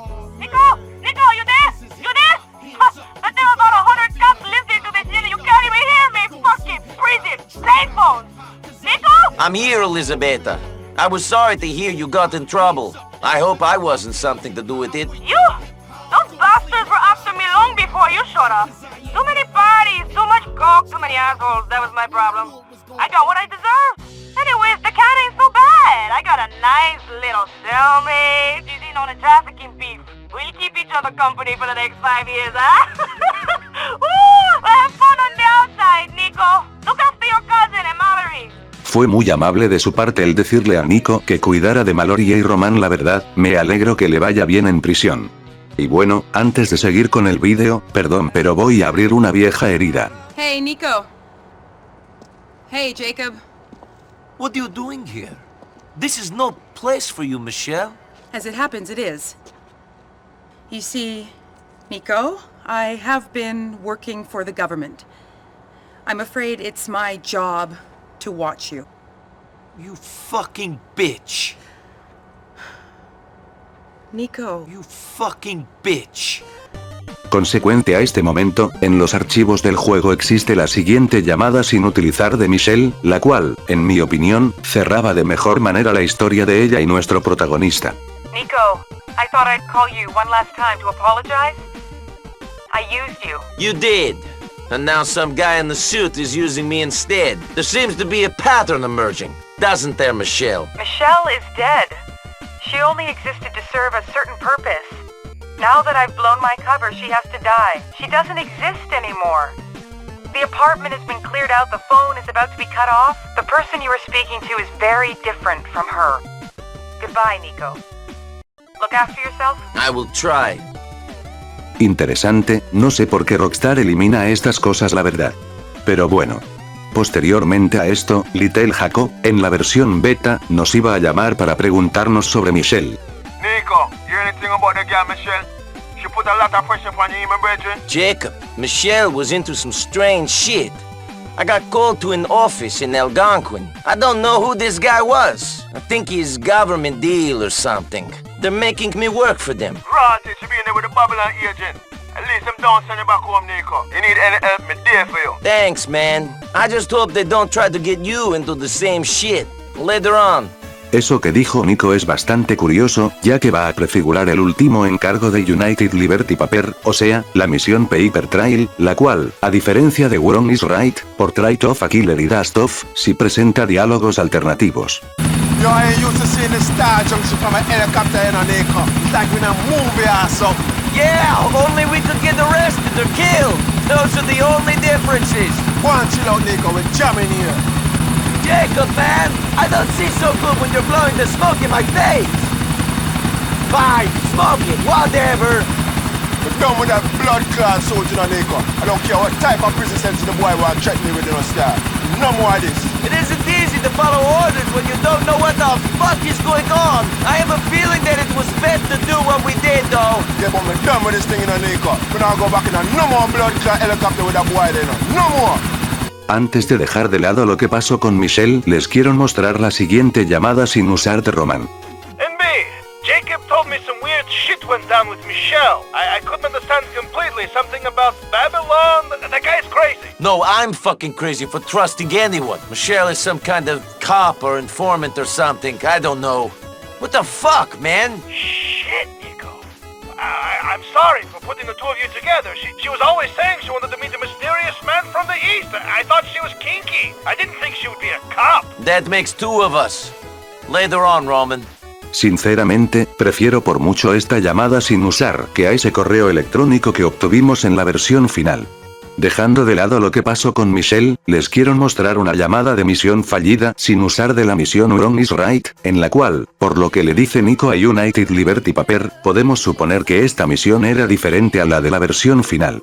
Si recuerdas bien, en esta misión primero tenemos que irrumpir en esta casa, después leer los correos electrónicos del tipo al que debemos desvivir, luego ir a un lugar en donde el anteriormente mencionado se reunirá con un amigo suyo, y finalmente, eliminarlo. Bueno, esta penúltima parte de la misión era aparentemente un poco diferente en la versión beta, pues originalmente tendríamos que ir al lugar donde estaba Vasily y esperar hasta que el anteriormente mencionado se reúna con Oleg Minkov. Si por alguna razón Niko, o sea, el jugador, mataba a Vasily antes de que pasara esto último, escucharíamos lo siguiente en la versión beta de esta misión. I'm sorry. I got to Minkov's friend before he arrived. Got to? You need to learn to control yourself, Bellic. Come to see me again. Anteriormente dije que Dastov no presentaba ningún diálogo alternativo, bueno, mentira, ya que en realidad sí los tiene, pero están ocultos en los archivos del juego. Son dos, ambas variantes alternativas para dos llamadas que nos hacen en esta misión. La primera es para esta llamada que nos hace United Liberty Paper antes de que tengamos que seguir al helicóptero. Nearly there? You are about to see a chopper taking off from Civilization Plaza. We need to get hold of it. Make sure you have a vehicle and follow it. Wait until it touches down, then, when the passengers are out, get in and fly to Francis International Airport. Y la segunda es para la llamada que nos hace Roman después de que hayamos robado dicho helicóptero. Hey man, it's me. Want to go bowling? Roman, I really wish I could go bowling, but you're setting me up with that Michelle woman that's meant that I am chasing a helicopter through the streets of Algonquin. We can't all have fun. I'll talk to you later. Bueno, ahora sí, seguirían las misiones del McCreary favorito de todos, así es, estoy hablando de Francis McCreary. Este nos da un total de 4 misiones, siendo estas Call and Collect, Final Interview, Holland Nights, y Lure. Ninguna de las anteriores tiene diálogos alternativos. Bueno, no sé si contar como propiamente dichos a estas reacciones de Tom Goldberg cuando nos ve sacar un arma durante la entrevista. Baseball, the great American pastime. We got a softball team in the office. Get sweaty together, build team spirit, you know. A knife. You into camping or something? Did you order that from the Serrated Edge? Oh, I don't know what the policy is where you're from, Nikolai, but this is a non-smoking office. If it helps you concentrate, though, well, keep it going. Have you got ADD? Is that the problem? We can get you a mild amphetamine to level you out if you need it. You don't need to spark that bad boy up every time you need to get in the zone. No, sir. Whoa, is that thing real? You know, if that thing goes off, we can sue the shit out of whoever sold it to you. Maybe we can look into that after the interview. Let the security guard Mudupe play with it for a while. See what happens. Whoa, hey, what's that, Nikolai? Shit, I've only seen those things on TV. Man, you bring one of those into court, and no one's gonna raise any objections to your opening statement. Am I right? Am I right? I'm not wrong. Whoa, hold on a second there, friend. We're lawyers, we don't need guns. Strong move, though, I gotta say, I like that style. I'm all about the Second Amendment. Guns don't kill people, video games do. Pero bueno, para compensar esta falta de conversaciones alternativas, les mostraré una llamada eliminada que nos iba a hacer Francis McCreary si en la misión Holland Nights decidíamos dejar vivo a Clarence Little. I just heard that Clarence Jones, that no-good kid-killing drug dealer I paid you to whack, is still alive. Actually, I ain't heard nothing. I seen him walking down Vauxhide Street in the middle of the day. Fuck. I should have just shot him in the line of duty. He said he'd get out of town. I thought that'd be enough for you. You're a fucking weasel, Niko. I trusted your word and you screwed me. Goodbye. Me llama la atención que Francis se refiera a este tipo como Clarence Jones, y no como Clarence Little, que es como se llama en la versión final. Supongo que por eso esta llamada terminó como contenido sin usar. También en los archivos del juego podemos encontrar las siguientes llamadas eliminadas pertenecientes a la misión LUR. I'm outside the place. Great. The perp should be inside his apartment. Get into the building across the street and take him out with the rifle. Call me when it's over. I'm hoping that no news is good news. I still can't get the shot. You don't see anything that will get him up? I can only see his phone and the TV. Shit, I don't know. Is there a number on the phone? Can you call it? I'll try. Ahora sí, veamos lo que dice el mejor macreari del juego cuando fallábamos y reintentábamos sus misiones a propósito, las cuales, a diferencia de las de Francis, todas presentan diálogos ocultos, así es, todas joder. Empecemos con la misión Harboring a Gradx, misión en la que debemos robar un cargamento para Ray Bollino. Your brother Jerry's had word from Ray Boccino, his Italian contact, about a big shipment coming in near the fish market. Triads are expecting something and it smells fishy. The fish market smells fishy? Shit, man. I keep forgetting you're not from here. Something smelling fishy means that it ain't quite right. So, this shipment smelling fishy means that it ain't gonna be what they say it is. But if it's going to the fish market, they must be saying that it's fish. So? So if this shipment is what they say it is, then it's going to smell fishy anyway. Shut the fuck up. You think you're a right fucking comedian, don't you? Learn the damn language. Anyways, I was in Algonquin last night partying with some sweet college chicks. Yes? You should come along next time. Really? Sure. Guy like you, you'd have a good time. Unless you're hoping to see me sis again. If that's what's going through your brain, then we got ourselves a problem. Oh yeah? The problem's that you'll be letting yourself in for a lifetime without getting action. And I know what happens to a man when he ain't getting any. It ain't pretty. So you got yourself a girlfriend, Becky? I do and I don't, if you know what I mean. It usually means you don't, right? You're a perceptive guy. I got the lowdown on you from Elizabeta. Some guys I know have checked you out as well. I think me and you could get along. I need a guy like you on our team. Don't you got other guys to help you out? You're from here. You should know everyone. Well, that's the fucking problem. Everyone in the neighborhood, hell, in the whole fucking city knows us. You can't trust people. I only trust my family, some of them at least, and people I don't know. That's why you're on this job with me. Because you don't know me. That and you saved my life. Saving someone's life has got to count for something in this fucked up age we live in. That depends on the life, I guess. Tell you what, I'll snort a load of rails, fuck a lot of drunk girls, get into fights on a nightly basis, and die young leaving a scarred, bloated corpse. That sound like the sort of life worth saving? Most definitely. Shit, Niko, these cocksuckers are all over us! I thought you had the luck of the Irish. I fucking do! It's just that we've got your fucking Slavic driving skills as well. That's where we're gonna get out of this fucking jam. Put your foot down, man! Me llama la atención eso de que previamente investigo a Niko, pues por las primeras palabras de Jerry en la cinemática introductoria de la misión del atraco al banco de Liberty City. Niko's a trip, man. I met him through that Puerto Rican coke dealer. So you want to involve him in family business? What do you know about him? What I know is he likes a fight and he ain't the fucking law. Oh. No offense, mister. That ain't good enough. Bueno, podemos suponer que eso de que Paki previamente investigó al protagonista fue más que nada por lo desconfiado que es Jerry con los que no son cercanos a su familia. Luego de Harboring a Gradx seguiría la misión Waste Not Want Nots, en la que con ayuda de unos amigos de Paki debemos robar una bolsa de caramelos de unos mafiosos italianos. Becky, you hang out in some strange places. First you take me to a fish market and now a waste plant? It looks like you ain't too pleased with the date you've been taking him on, Patrick. You gotta learn how to treat a man right. Shut it, Gordo. Ray's giving us a tip-off about a big payment the Ancelotti's just got. We're all gonna do real well out of this. These places are messed up. I think this Ray guy's fucking with you. No one's fucking with me, Niko.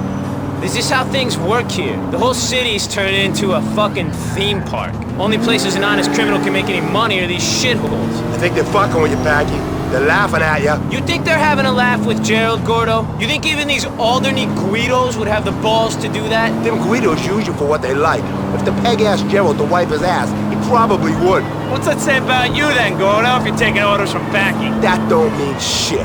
Fucking with us or not, these jobs pay the bills, don't they? The only thing they're doing for Gordon is keeping the bookies off his back for another week. How much you lose on that swingers game last week? That shit was rigged. I got screwed in the 9th damn inning. A guy who bats 150 hits a 3-run homer.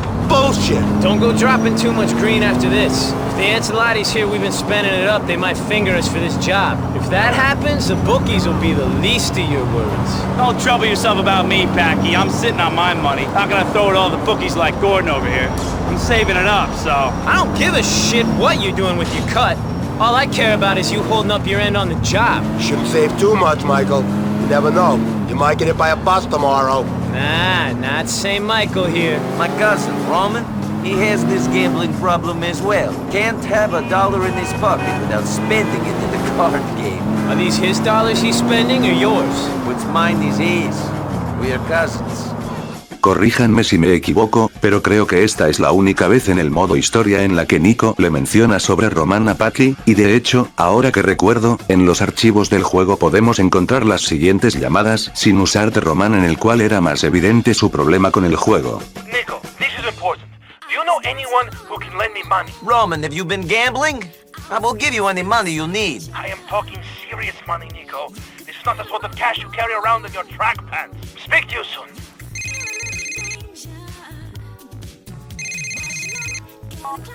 Alright, Envy, quick question. I'm playing blackjack. There's a lot of money on the line. Do I double down on 11?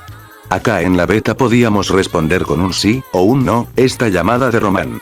Si respondíamos afirmativamente pasaba esto. Go for it. Shit, I got a 2. This isn't good, Envy. I might be going to the pawn shop later. See you. Y esto es lo que pasaba si respondíamos negativamente.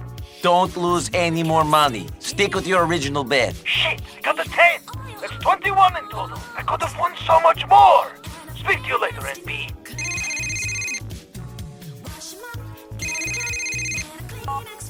I'm playing roulette, cousin, and I'm not doing too good. I need some of your magic.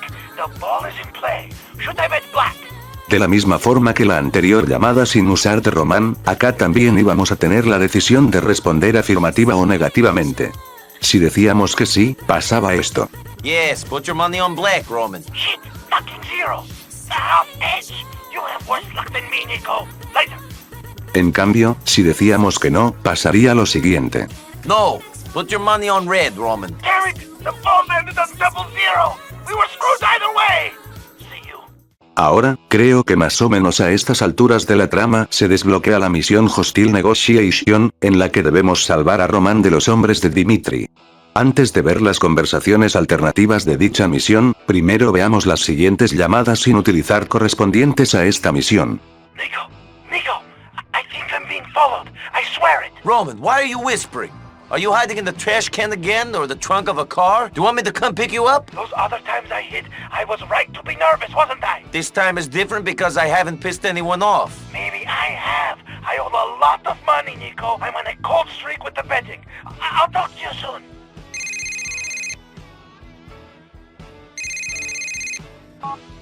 Hey, Niko. You seen Roman? I thought he would be whining and dining the woman he loves. If he calls you, tell him the woman he loves wants to see his ass at home. Bien, ahora sí, los diálogos alternativos de Hostile Negotiation son estos. Who were those men? What happened? That seemed like a lot of protection to be giving a man who ran up some gambling debts. You're right. At first it was just a debt, and then they found out my name. They connected me to you and what happened in Hove Beach. Dmitry Raskolov was on his way to that warehouse. They wanted me to give you up. I would never... I know you wouldn't, Roman. I thought we were done with Dmitri when we got out of Hove Beach. But he and Bulgrin know how to hold a grudge. You know how to hold a grudge as well, Niko. Don't forget about that. I could never forget that, Roman. We have to get out of Bohan. Maybe it is time to go to Algonquin. We can disappear in Algonquin. Only for so long. We will be found eventually, no matter where we go. Confrontation and or peace will be our choices at some point. I know the option I am leaning toward. I'd go for anything as long as I could be guaranteed safety. That's all I want. Shit. Es curioso que, pese a que Niko le prometió a Little Jaco que iba a matar a Dimitri en la misión Russian Revolution. Fucking Dimitri. Made me kill Faust and then he sailed me down the river. Just go, Niko. The boy is a general, you know see? He's gonna make his own downfall. That higher the monkey climb, the more him expose him battle, you see it? I will bring Dimitri down myself. I promise you this. Acá, en los diálogos alternativos, se nos revela que Niko creía que todo lo que pasó en la misión anteriormente mencionada había terminado cuando se exilió de Broker. Y estas palabras alternativas van muy de la mano con lo que nos dice Niko en la misión Unión de la I, cuando fallamos y repetimos dicha misión. A man I met when I first arrived in Liberty City. After Darko Brevich. Dmitri is at the top of my list. Sweetie, this is a list I would never want to be on. Again, I mean. He betrayed his best friend and used me to do it. Then he stabbed me in the back. Is that what you have to do to make the list? No. He came after Roman. Destroyed the home and business he had worked hard to make. We're getting these guys. Joder, me adelanté demasiado con las misiones del modo historia, mejor volvamos con Patty, con su última misión mejor dicho. Gerald was very clear about the way things is going down, boys. Me and Michael are on the civilians. Derek and Niko are on employees. Derek, did you sort out the charge for the vault door? What's that mean? Of course I sorted out the charge. What do you think I've been doing all day? I don't know. Nodding off with a needle sticking out of your arm? Patrick, you were such a sweet little boy when I left this city. You was gone a long time, Derek. From what I remember, you've changed too. This is an emotional moment. I can feel the brotherly love in the air. Maybe we should just talk about the job, though? Sure. So, Derek, you got the charge rigged up to your phone. Had a bit of trouble with that. Couldn't find a pager to rig the blasted cap to. Had to put the thing on a timer. All right. We can roll with the timer. That's cool. Niko, when the door blows, I want you and Michael to go down into the vault to get the cash. Grab as much as you can carry. Okay. Don't need to tell me twice, Packy. I'm ready to go. Pumped is what I am. Thanks, Michael. Knew I could count on the dumbest member of the group to throw himself into proceedings the most willingly. I was just saying how I do what you said, Packy. No need to get abusive. There was no need for a brother and sister to get married, but your parents did that, and now you're here. I can think of one reason they needed to get married. They were so ugly that no one else would have them. Nothing like a sibling's love, eh, Derek? Nothing like it. Nothing could make me love Francis, though. Fucking Frankie. He'd be pissed if he could see us now. That didn't go to the fucking plan. Never does, Patrick. The best laid plans of mice and men often go awry. You just gotta hope no one gets killed when they do. Michael didn't get lucky, did he? Fucking have-a-go hero. What was he thinking? He should have sat tight. He's sitting tight now. Paid for his stupidity. Man, I'm jumpy. You can get dosed all you like when Niko gets us back. You're a good man to have around, Niko. Damn good man. Tell me that when I've got you home. Posteriormente a Tree Leaf Clover, Packy nos iba a hacer la siguiente llamada, que al final terminó como contenido sin usar en los archivos del juego. Niko, it's Packy. Hey. Jerry said you did good by him. He's grateful. Says you're the first decent person I ever introduced him to. Good. Yes. You better stop embarrassing me. If I lose my reputation as the family fuck-up, I'll never forgive you. I'll do my best. Anyway, listen. You want to hang out sometime? Go for some drinks? Give us a call. Half of my mates is dead and the other half is in AA, so I'm kind of bored. Good idea. Let's hang out soon. I'll be in touch. Muy bien. Ahora seguirían las misiones de Jerry y de Rick McCready, sin embargo, solo Babysitting y Tunnel of Death presenta algún cambio cuando reintentamos la misión, cosa que no pasa con Actions Speak Louder Than Words, I Need Your Clothes, Your Boots and Your Motorcycle, y SmackDown. What's happening there? I didn't think you had many friends left. This is a Korean guy I did business back in Ireland. He's bringing super notes into the country tonight. Super notes? Counterfeits! They look so good, you wouldn't spot them in a month of Sundays. Over there, we used to buy them off them, exchange them for genuine currency. Nice scam. If you don't hit the same place too often, his boys are pulling the same gig over here. They're cutting you in on this deal. Wanted a local to escort their boat into the harbor. They make these things in North Korea and have to ship them out here. I've heard it's some government-funded operation. I don't give a shit. As long as it keeps me in brown, you know? Anyway, I figured you know a thing or two about smuggling stuff into the country. What's that mean? You're illegal, right? You think us McCreary's was legal when we came here? This is a country founded by immigrants. People who beg, steal, and borrow to get ahead. It's the lifeblood of the place. People forget that. Seems like a good kid. Reminds me of you, actually. Is that because he's coming into the country to rob the good people of America of their hard-earned money? When you put it like that, he reminds me of a McCreary. Good luck to him. Doesn't look like the arrival of these notes was such a secret. Can you think of why that is? Fuck if I know! Maybe my phone's tapped. Maybe Frankie's been tapping Ma's fucking phone, and he called this in to mess with me. We gotta make sure these notes make it, just to piss off Frankie if nothing else. I didn't think he even knew I was back. Can't the man just let his brother be? It's like fucking Cain and Abel, the two of us. No wonder I turned into the wreck you see before you. A brother like that. Jesus. So is Francis the only explanation for this shit? If the shoe fits, Niko! If the bloody shoe fits! Sure, I've been telling a few people about this, but hell, I smell a rat, and Frankie's the biggest damn rat I know! For the grace of God, all but for the grace of God, I could have died in there. You boys. Who sent you? Someone who feels you should get what you deserve. It's about bloody time. I've been in there doing a stretch I didn't deserve for too long. Christ, someone knows. Someone cares about old Aidan O'Malley. I knew someone had to care. The way I got treated in there by the warden, by the screws, by every fucking inmate in the joint, I would have done anything to get out. Is that why you were in the cop shop? Trying to find another way out of the penal system? That wasn't about getting out. That was payback. You boys have got to know about giving it back to someone as good as they gave it to you. Or doing a kind turn for someone who's helped you out in the past. That's what this is about, isn't it? Sure, it's about payback. Who is it then? Who do I got to thank? It's a surprise. Wait until we get to the cliffs, you'll find out then. I thank you, boys. I thank you with all my heart.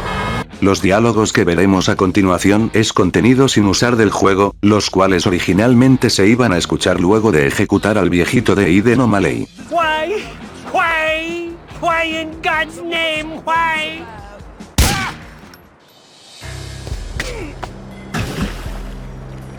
Well, Derek's gonna be relieved. Thanks for doing that, Niko. I do not like to kill unarmed men. But it ain't like I'm gonna put a weapon in his hand just so I can pop him, is it? You do what you gotta do. Don't think about it, man. He was a rat. I don't believe a word he said about Derek. He's fish food. We better split up so the cops don't make us for what went down in the tunnel. Give me a call sometime. Repito, no sé por qué Rockstar elimina estas cosas. En cuanto al diálogo alternativo de la misión Babysitting, es curioso cómo, a diferencia de los predeterminados, prefigura mejor el conflicto de la misión Blood Brothers, misión en la que cometemos fratricidio por orden de Rico Francis McCreary. Sin tomar en cuenta esa llamada que le podemos hacer al último de los mencionados.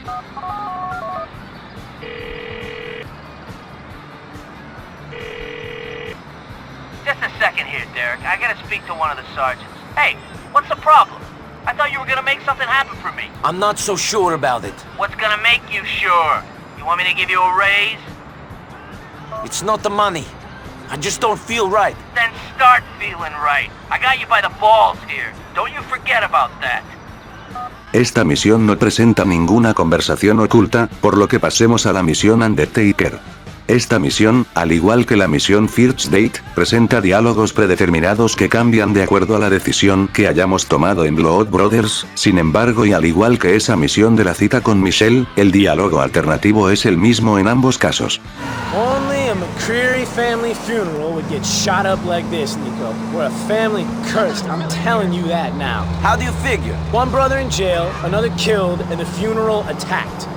You can't tell me this is just bad luck. Yeah, well, Jerry got stung by the law because of the shit he was involved in. I don't know why your brother got killed, but it looks like the funeral was shut up because of the shit Jerry was into. If you're going to fuck up an Albanian gang's arrangement with the mafia, there might be some backlash. Consider us fucking backlash then. Maybe bad shit just happens when you got a family made up of dirty cops, smackheads, gangsters, and petty hoods. Only a petty hood, Packy? You're involved in more shit than that. Modesty's one of the few virtues I'm blessed with, Niko. Anyway, maybe our curse is just us McCreary's being screw-ups. That means the men is in for a bad time, but Katie's gonna make it out the other side. She'll stay clean and come out good. She will, Packy. Si vamos a los archivos del juego, podemos encontrar la siguiente llamada sin usar de Francis, en el cual este reaccionaba a lo que pasó en el funeral de Rick. Niko, a gunfight at my brother's funeral? My poor Poor Ma! She didn't need to say goodbye to Derek with that going on. I guess that's the problem with having gangsters for kids. And the problem with having a dirty cop for a kid is that he'll kill his own brother if he gets in his way. Easy there, Niko. You think this has been easy for me? I ain't sleeping nights. I'm a wreck, but I'll be more of a wreck if anyone finds out about this. Keep your trap shut, and I'll try to keep you out of the pen for a bit longer. See you around. Maybe at the next McCreary family function? Whatever that might be. Rick también tiene su correspondiente llamada sin usar para esta misión en el caso de que este sea el que haya sobrevivido en Blood Brothers. Thanks for coming to the funeral, Niko. And for looking after me family. I was in no state to do nothing. Honest truth is, I've been toasted since that meeting in the park. Must be hard, Derek. But you didn't have a choice. Nothing's gonna get rid of the truth. I may as well be wandering with a mark on me head. Later on, Niko. En realidad, en los archivos del juego hay más llamadas sin usar para este personaje, muchísimas, de hecho. La llamada sin usar que les voy a mostrar a continuación era la que haría que la misión babysitting esté desbloqueada. Niko, me boy. Packy tells me you got some sea legs on you. Meet me at the jetty off of Rand Avenue. I need some help with something. Shit, Derek, you sound almost like a human being. I might just see you there. La siguiente que veremos es de la misión Tunnel of Death, y en esta Niko le informaría a Derek que Packy lo va a ayudar con lo de Aiden O'Malley. Derek, Packy is going to help me on this job. He's going to help me get Aiden O'Malley. Good. Good. Make him pay, Niko. Make him pay for the shit he's been talking. Okay, Derek. I'll call you again when it's done. Esta otra que veremos también es de la misión Tunnel of Death, pero es de una llamada de misión fallida, la cual está sin usar en los archivos del juego.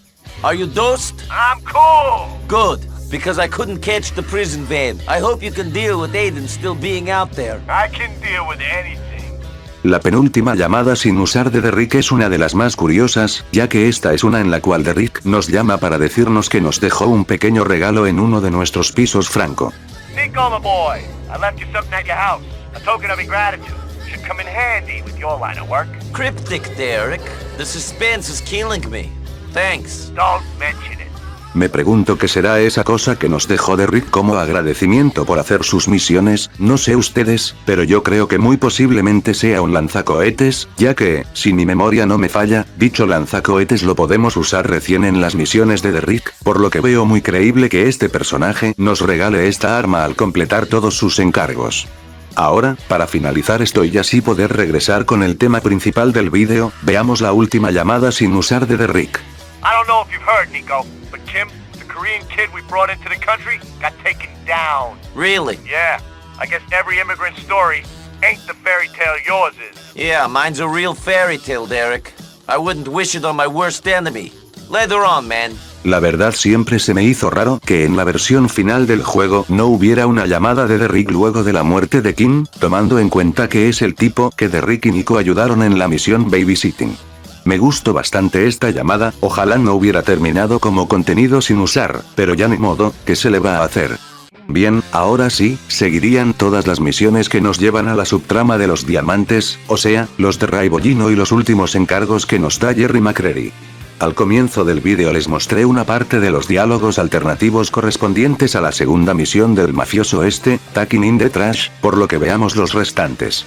Ah, y si se preguntan por qué no vemos las conversaciones ocultas del encargo previo a esta, o sea, al Wait of Fall, bueno, es porque esta misión no presenta ningún cambio al fallar y hacer de nuevo dicha misión. So, Luca, you are a professional trash collector when you ain't working for Ray? You seem real at home in this truck. Are you busting my balls, Nicky? What the fuck? You think I take the trash out every day like some fucking mook? I guess that anyone involved in this thing of ours is in the waste management business, but it ain't usually this hands-on, you know? Yeah, you still get your hands dirty, though. Who'd these diamonds belong to before us? This guy who owns some big clubs in the city. You heard of a place called Maisonette 9? No, have you? Well, don't try your luck at the door anytime soon, and if you do, don't tip the bouncer with a diamond. We've taken the ice off the guy that owns the place. Fuck! I thought this was going to be easy. Why does everything have to get complicated? That's life, my friend. Nothing works out the way you want it to. That's why you gotta take the opportunities you can when they're right in front of you. I can't see that we got much opportunity here. Either we lose these shitheads or we're screwed. That's about it. Es curioso como acá, en los diálogos alternativos, se hace una mención al Maisonette 9, que como bien recuerdas, es uno de los lugares más importantes de la balada de Gate Only, y, de hecho, en las conversaciones alternativas de la primera misión que nos da Jerry desde la cárcel también se hace una mención al Maisonette 9, además de a Gate Only. I'm Gracie, by the way. Hey, Gracie, why you selling this car? Seems pretty good. Let's just say me and the LCPD have had a few disagreements about blood alcohol levels. How's a girl meant to get back to Alderney after a big night out in Algonquin if she's not drunk driving? She could stay sober. You sound like my dad. Anyway, you clearly have not been to Masonette 9. There's no such thing as sober in that place, no fucking way. If I stick to booze, it's a miracle. I couldn't get in at first, but now that I know Tony, it isn't a problem. You should come down one night. I don't know if it would be my scene. I'll tell everyone you're a big Russian oil guy or an arms dealer. We'll get fucked up and they'll love you. Before you know it, you'll have your own booth, table service, a whole scene. We'll see. Lo mismo pasa con la primera misión de Jimmy Pegorino. Nico, this is Pete and Marco. Guys, Nico. He's the one who's been keeping Ray from drowning in a pile of shit. What the fuck is up with them diamonds? I don't know. I was just doing what Ray told me to. I didn't get where I am by believing what every schmuck told me. You ain't the type of guy to follow orders if they ain't your interest. You're a smart guy, Skipper. Shut up, Pete. I'm surprised you can even speak when your lips are always puckered up kissing my ass. Ray was helping me out with something, so I helped him with the diamonds. I ain't gonna do shit for him no more. I don't like the way he does business. Things got too complicated. Damn right they did. That ice was a real fuck-up. Ray didn't go through the correct channels. Guy who owned the diamonds, Gay Tony, is in with the enchiladas. A lot of people said those diamonds were theirs. Tell me about it.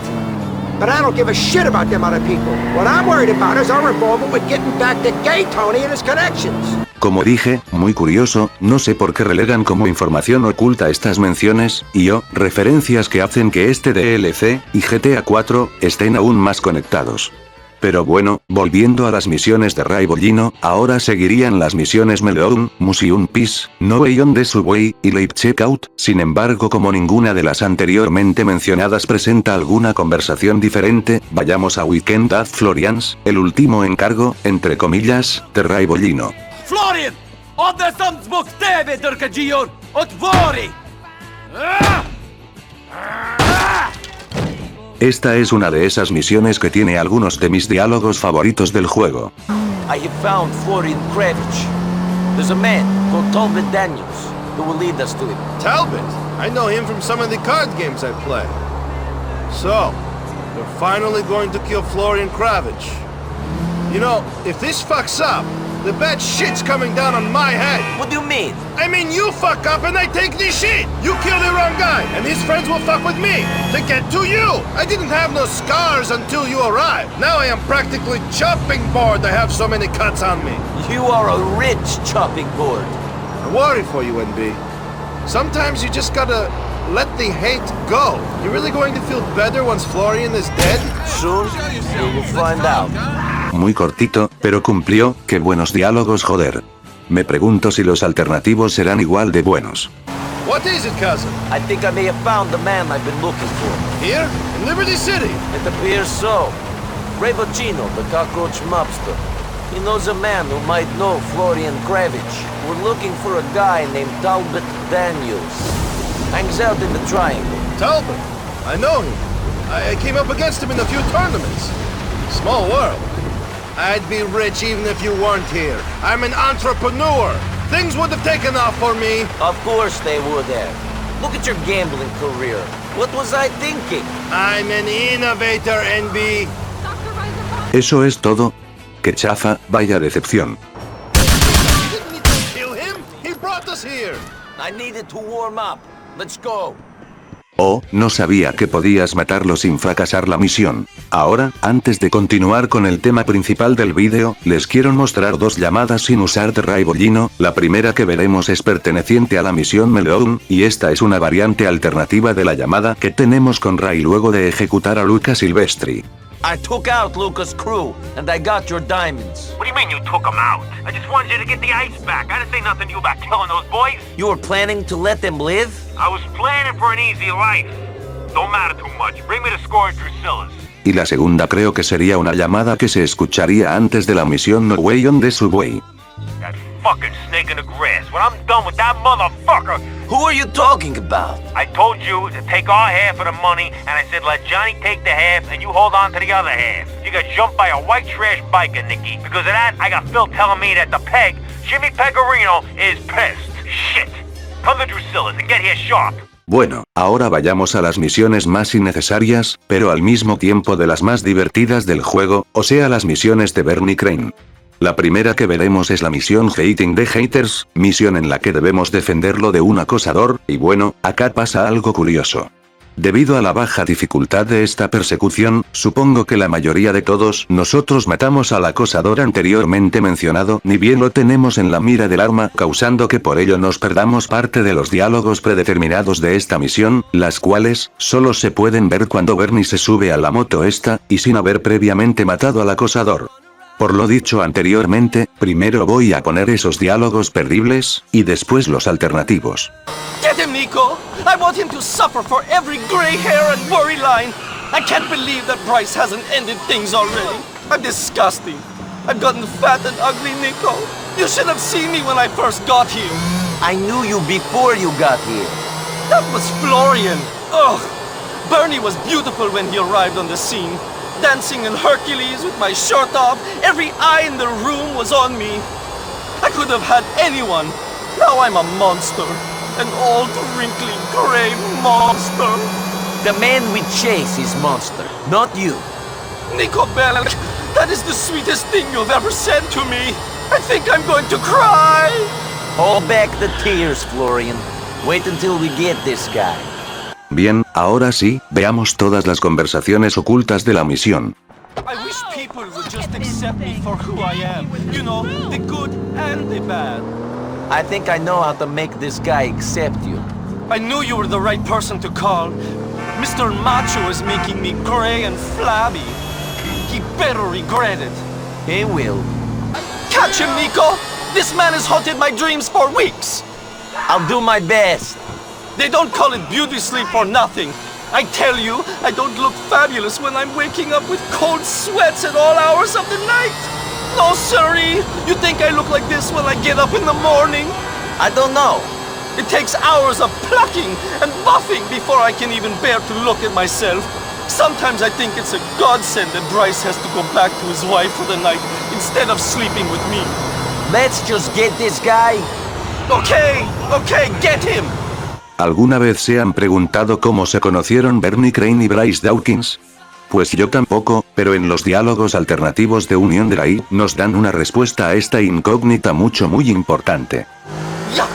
I can't even imagine where that is. I hope you know. I can find it. Have I told you about the first time I met Bryce? It was a foam party at Hercules. I was high on X and youth and beauty, and I was dancing like I've never danced before. I was slave to the beat and a god on the floor. Sure. Then it happened. Out of nowhere, I was struck. I saw his face through the bubbles, and I knew every beautiful boy in Algonquin was there that night, but he was the only one for me. I thought to myself, that middle-aged, closeted, married, self-hating hypocrite. He's the man of my dreams. That's what people are trying to take away. That's love. Unas conversaciones muy XD en pocas palabras. Por cierto, esta misión tiene una llamada de misión completada alternativa en los archivos del juego, la cual es esta. You'll have no more trouble, Bernie. Don't worry. I could kiss you. You are good enough to eat. Fun time soon. Fun time. I promise. Por lo que dicen Niko y Bernie en esta llamada sin usar, podemos suponer que, originalmente, el protagonista haría este encargo solo, sin la ayuda de Bernie.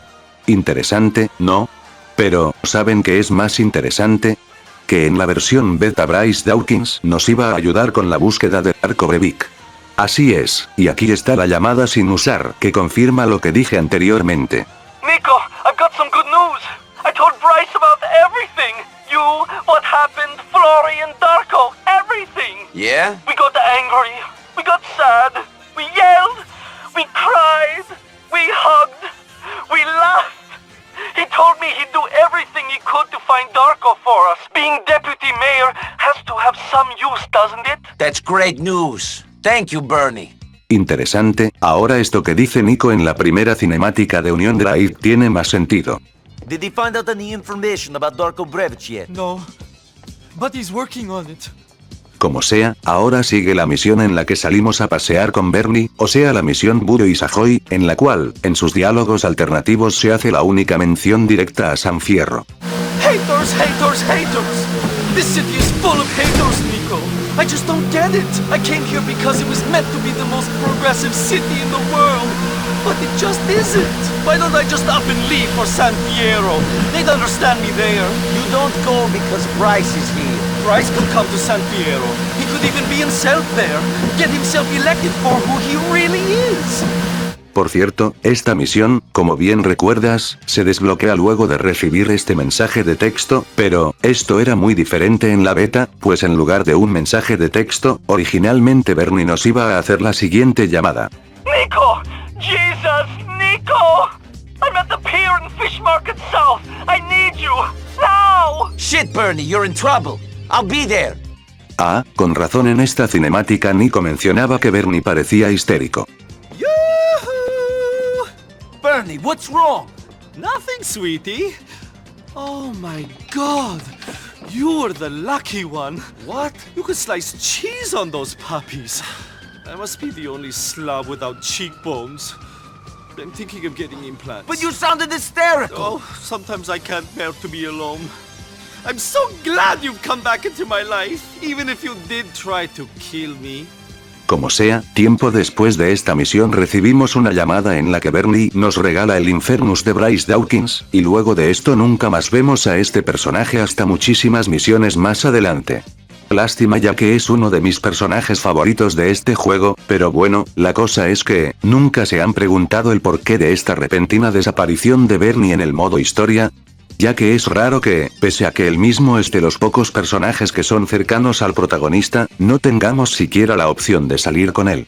¿Qué pasó con eso de que Niko ayudaría a Bernie y Bryce Dawkins con lo de Dimitri? Shit. I'll shut up now. You don't need me telling you about your life. I don't normally talk this much. I'm your friend, and I will try to help. ¿Y qué pasó con eso de que Bryce Dawkins estaría buscando alguna información sobre Darko Brevic? Bueno, todas estas preguntas, que seguramente soy el único que se las hace, se responden en otra llamada sin usar del juego. Niko! Niko! This is terrible! What's happened? It's Bryce! I told him about the car and he changed. He got the jealous face. The green-eyed monster jealous face just took over. It was horrible.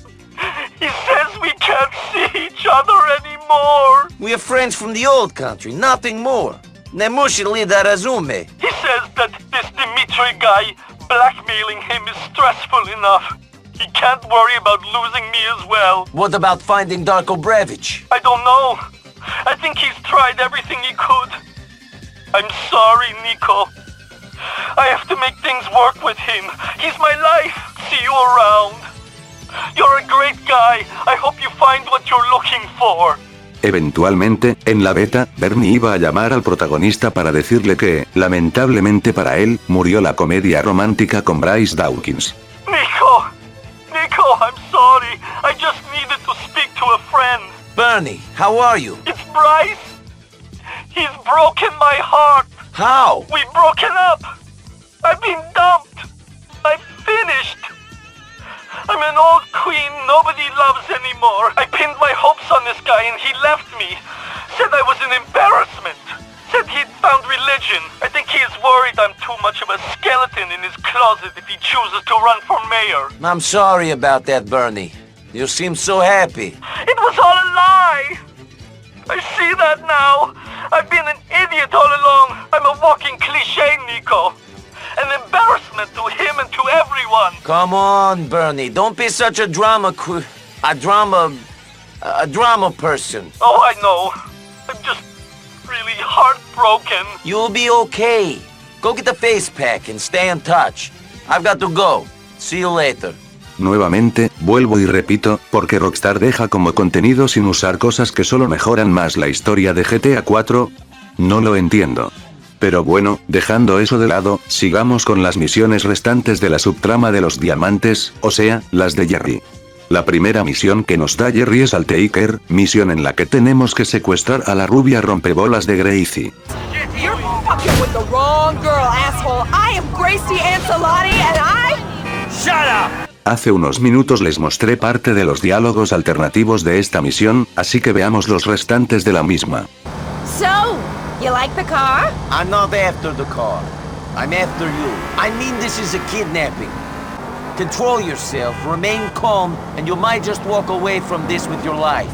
Oh my fucking god, you fucking pervert! Volviendo a las misiones de Jerry, ahora tocaría She's a Keeper, la cual no cuenta con ningún diálogo alternativo, aunque sí con una cinemática oculta que solo se puede ver si chocamos mucho el coche. Niko, what took you?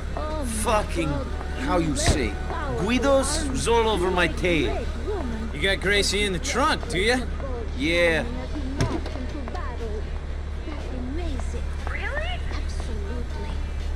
Shit, Niko, her neck's broke. Fuck! Fucking control your driving when the cargo's this valuable. I'll be in touch.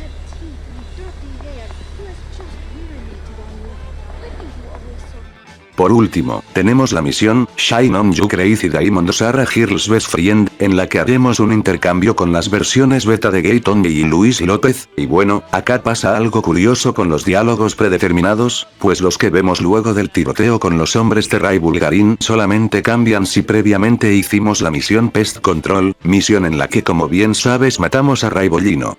Lo más común, creo yo, es hacer primero esta misión de Jerry antes que Pest Control, por lo que solo me limitaré a poner los diálogos que escuchamos cuando matamos a Ray previamente. Gracie, it's been too long. We should hang out more often. I'd rather see you held for a fucking true! Hands off my woman, Bellic. Gracie and me is in love. Gonna get hitched, white picket fence and all that shit. Becky, this is great. You finally found a woman that will sit down and listen to your shit. Maybe you should bind and gag all the girls you meet. That might be okay where you're from, Niko, but this is an enlightened society we live in. US of fucking A. Real enlightened. Real civilized. That's the impression I've got so far. An example to the rest of the world. You know you love it, Niko, doesn't he, Gracie? Motherfucker! Maybe Gracie ain't so different. You normally just shove so much coke up a girl's nose, she may as well be tied up. You're in a mood, ain't you, Niko? Is it finally beginning to sink in that my sister's chastity belt don't come off? Fuck you. Fuck you! That's the truth of you! Jesus Christ, why did that moron have to throw the ice away? It was just plain selfish. There's always one who ruins it for everybody else in the class. You're telling me. We would have let him live. He could have walked away from there. Instead, he's fucked and the diamonds are who knows where. A lot of people are going to be upset about that. My brother Gerald is going to be one of them people. There ain't much that can cheer him up now that he thinks he's doing serious time. But this is really going to piss him off. It's going to be a nice thing to mull over. You know, while he's staring at them metal bars for the next decade or so. A guy like Jerry can still do stuff in the joint. He organized this kidnapping shit, didn't he? Can't be the only card he's got to play. Fuck, he wasn't too chipper the last time I spoke to him, and he's gonna be a long way from chipper when I tell him what went down. If I can get what went on straight in my head in the first place, that is. Okay, so we exchanged Gracie for some diamonds that Ray used to have. Then some Russian turns up saying they're his, then everything goes to shit. That's about right, isn't it? There's nothing right about this situation. But that would be an accurate description of what went down. The Russian was called Ray Bulgarin. I worked for him on the Adriatic. He thought I stole from him and he came after me. I had to leave Europe because of him. And they were his diamonds? I don't know about that. They're nobody's now. The only thing that makes me smile about this shit is that Bulgarin does not have the ice. Piece of shit does not even stay at the fight to see the outcome. Just leaves his boys to clear up. We was outnumbered, Niko. I can see how he thought it was covered. This is not the first time he has assumed that I would be killed by some of his employees. Hopefully one day I'll be able to teach him his lesson by putting a bullet to the back of his head. You're not meant to say what you wish for out loud. It won't come true if you do. That rule even works for wishes as cheerful as yours. Al final Niko nunca pudo darle su merecido a Ray Bulgarin con un balazo en la nuca, aunque se podría decir que Luis más o menos sí lo hizo. Luego de esta misión Jerry deja de tener tiempo en pantalla, sin embargo, en los archivos del juego podemos encontrar la siguiente llamada sin usar. Niko, it's Jerry. Hey! Great. Look, Niko, I've always been responsible for my family. Now one of my brothers is dead, and I'm on the inside. They're gonna need some looking after, especially young Patrick and Katie, my sis. Jerry, what's this about? I want you to look out for them is all. Keep an eye on them, make sure no harm comes to them. It's a fucked up world out there. In here too, for that matter. I'll do what I can, man. Alright, so long, Niko. Bueno, con eso se podría decir que ya terminamos con la subtrama de los diamantes, ya falta poquito para que acabe esta cosa, supongo que algunos ya deben estar cansados de ver este extenso vídeo, así que para acelerar un poco más las cosas, diré de una vez por todas cuáles son las misiones que no tienen conversaciones ocultas, y así solo centrarnos en los que sí lo tienen.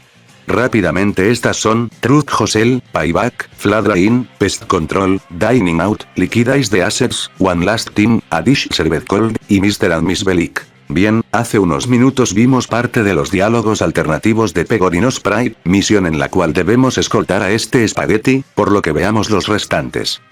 We got a lot riding on this meeting with the Pavanos. Want to keep relations sweet with at least one of the families that got a seat on the commission. You're gonna get a seat on that commission real soon, ain't you, boss? About time, Alden, you got some representation in the city. Don't tell me what's due to me.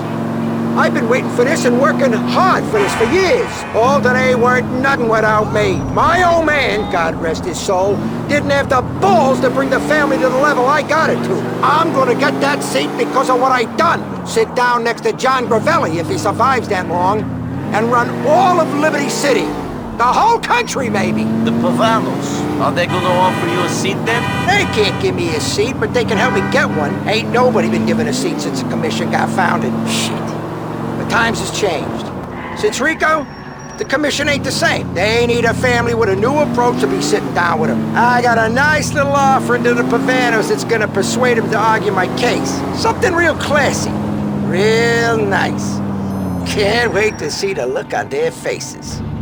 The fucking Pavanos, if we kill every one of them slime balls, then maybe the other families will give me their seat on the commission. Fucking Liberty City families. Get him, Niko! I'm doing my best! Yeah, well, best ain't good enough. I did my best. Made a name for the Pegorinos. Earned a lot of good money for a lot of bad people. And this happens.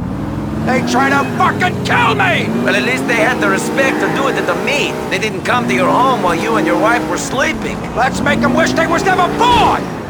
My wife, Angie's gonna love this. She keeps busting my balls about trying to get on a commission. Ask me why it matters. Women just don't understand this life of ours. Shit. Sometimes I wish she'd just run off with some other guy. Leave me in peace. You can't be serious. It ain't like she's my only woman. I got a nice little gumaz set up in an apartment in Acton. That little harlot keeps me young. I'll tell you that. Sometimes I feel like I'm having a heart attack with that girl. Yeah, but a wife is a wife. I guess it's like with my cousin. He puts me in so much shit, gets us into debt, and then some heavy shit with people, but, he's family. I wouldn't have him any other way. That's some real sweet shit. You're bringing a tear to my eye. Of course I wouldn't let some guy bawl the mother of my children. I'd cut his cock off and shove it down his throat. When I say I wish she'd run off with another guy, it's a figure of speech. His daddy. No matter how long you've been around, you ain't gonna speak perfect, are you? I guess not. Lucky I have people like you to teach me when I'm wrong. Yeah, even if you can't speak right, at least you can shoot straight. ¿Pegorino le es infiel a su mujer? Joder, qué asco, se merece que lo estén cuqueando con Phil. Y hablando de este último, veamos las misiones de este personaje que sí presentan conversaciones ocultas, o sea, Catch the Way, Trespass, y To Life and Die in Alderney. Shit, you seen any choppers? Any birds been in the sky? I didn't pick you for a helicopter enthusiast. Fuck you, I ain't. I just keep thinking these choppers is following me, that's all. The feds are watching my every move. I flip out even when I'm outside. Keep your head. Things ain't even started yet. What are we doing?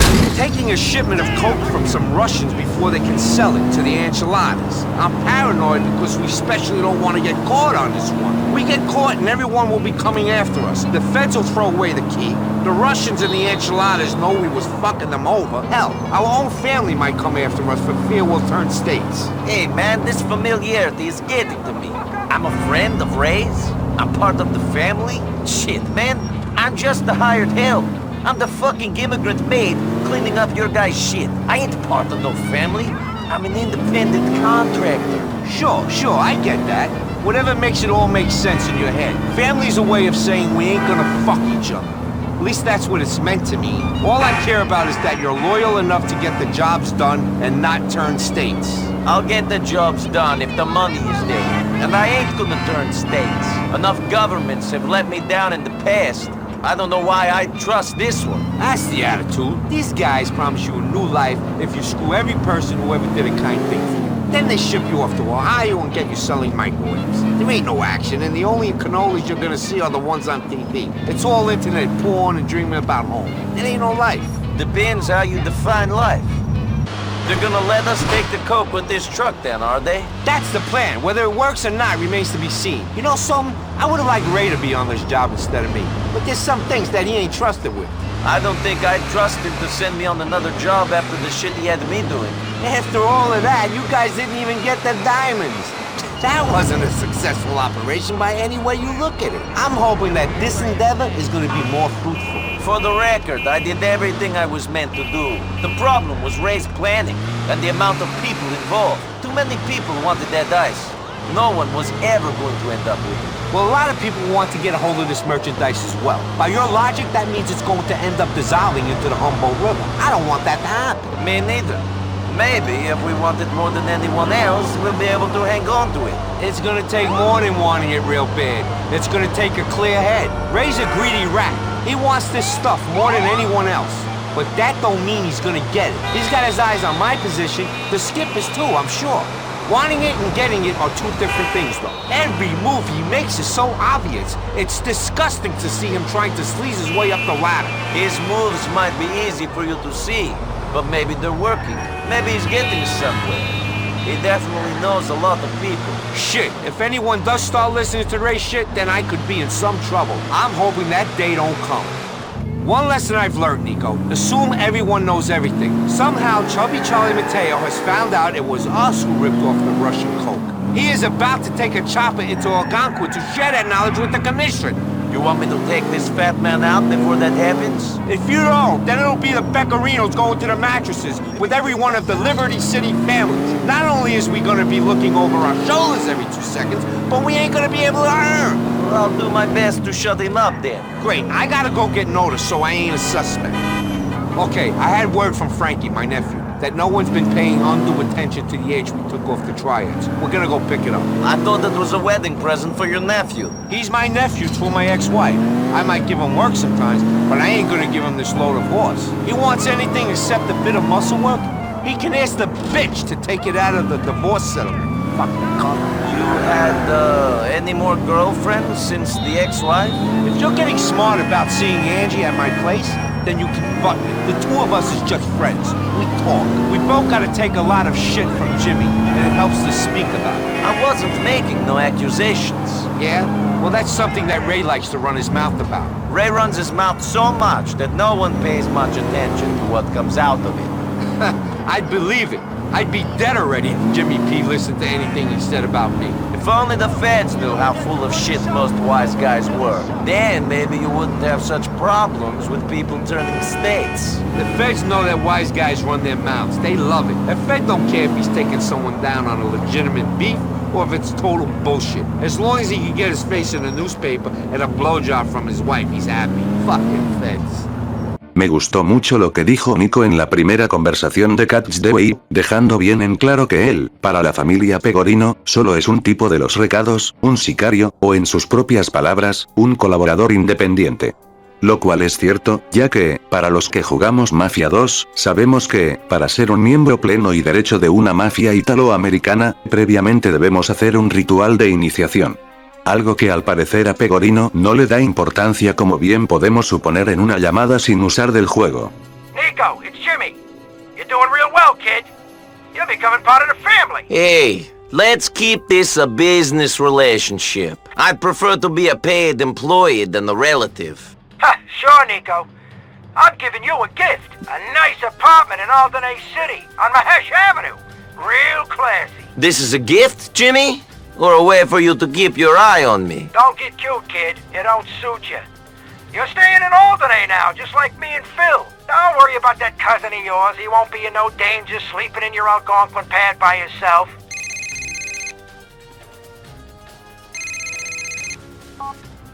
Niko, what's up? Listen, this family's falling fucking apart. Who'd have thought an immigrant from the wrong side of the Adriatic would be the most reliable soldier we got? We're lucky to have you in the family. I'm not in the family. I'm your employee, Mr. Pecorino. You seem to get this stuff confused. What do you mean, Niko? We're family.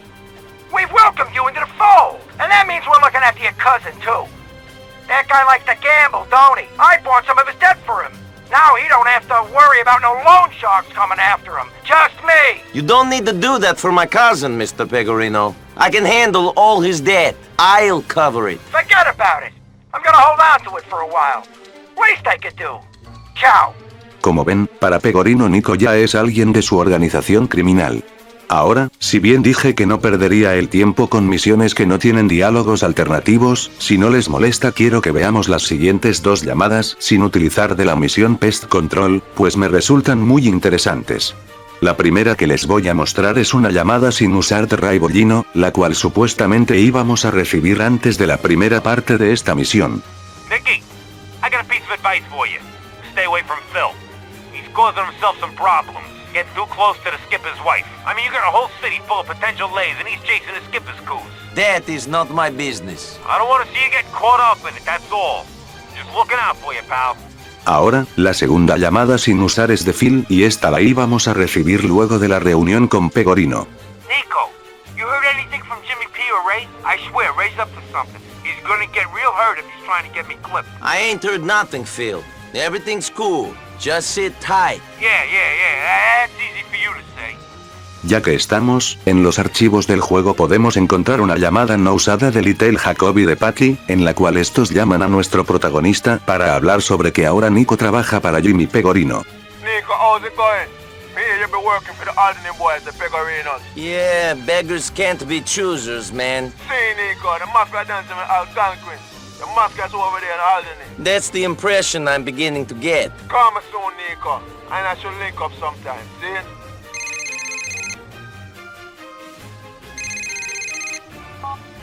Niko, my man, how's it going? How you like working for those Guidos? I don't think I like it any better than you and your brother do. We gotta make a living though, don't we? Yeah? Well, I think you're doing too good for him. I got a call from Ray saying Jimmy P wants to keep you close. They're setting you up with a pad in Alderney. If they paid me enough and helped me find the man I'm after, I'd sleep in a basket at the end of Pecorino's bed. Place of my own, eh? Roman's going to miss me, but it'll be useful. Thanks, Packy. Later on. Déjenme mostrarles 4 llamadas más de la versión beta y les prometo que después continuamos con el tema principal del vídeo. Ok, la siguiente es una de Little Jacob, en la cual nos iba a llamar para hablar sobre el eventual casamiento de Mallory y Roman. Nico, my man. Roman and Mary get married. Big thing. It is, man. I'm real happy for them. Boy, he's done a lot of growing up, you know.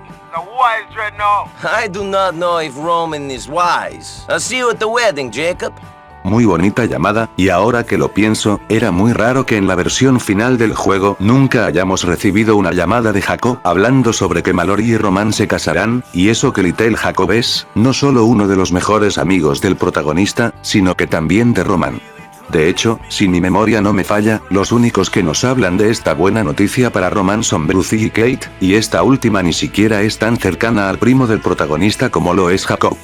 Las otras 3 restantes llamadas sin usar que quería mostrarles también son de Little Jacob, y esta que veremos a continuación se escucharía tiempo después de completar la misión Shadow. Yo, Nico, how's things? Okay, what's up, man?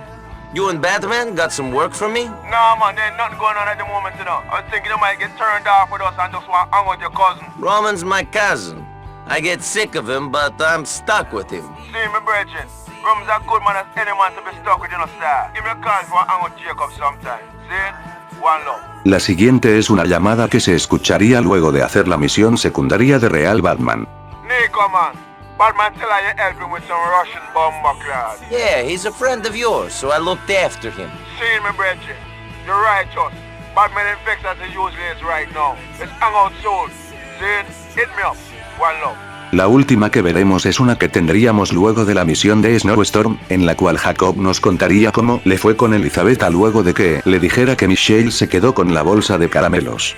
This is a bad girl for real enough. Did she kick your ass, man? Yo, me think she kick every ass in a salt ball and in a star. Tell me about it. For now, we should just worry about keeping out of prison. I'll speak to you soon, man. Pero bueno, ahora sí, dejando de lado el contenido descartado, veamos las conversaciones ocultas de la primera misión de John Bellic, Entourage, en la cual debemos escoltar a un amigo suyo, y, bueno, de buenas a primera les digo que es casi imposible escuchar el diálogo completo por lo descuidado que está la primera parte de la misión, ya que una vez que llegamos a esta parte de la calle el diálogo del político siempre se interrumpe. Estuve reintentando muchas veces la misión para poder escuchar el diálogo completo y así mostrárselos como corresponde, pero es imposible. Y no ayuda en nada que tus aliados no respeten los jodidos semáforos. Y bueno, que sepan que, lo intente. Acá los diálogos que logre grabar. Hey, John! Oh, it's great to be back in Liberty City. I feel safe here when I know I've got your people looking out for me. Well, we both watch out for one another then. We wouldn't survive in this shitty world if we didn't. John, you sound terrible. Don't worry about me. You should be putting all your energy into getting better.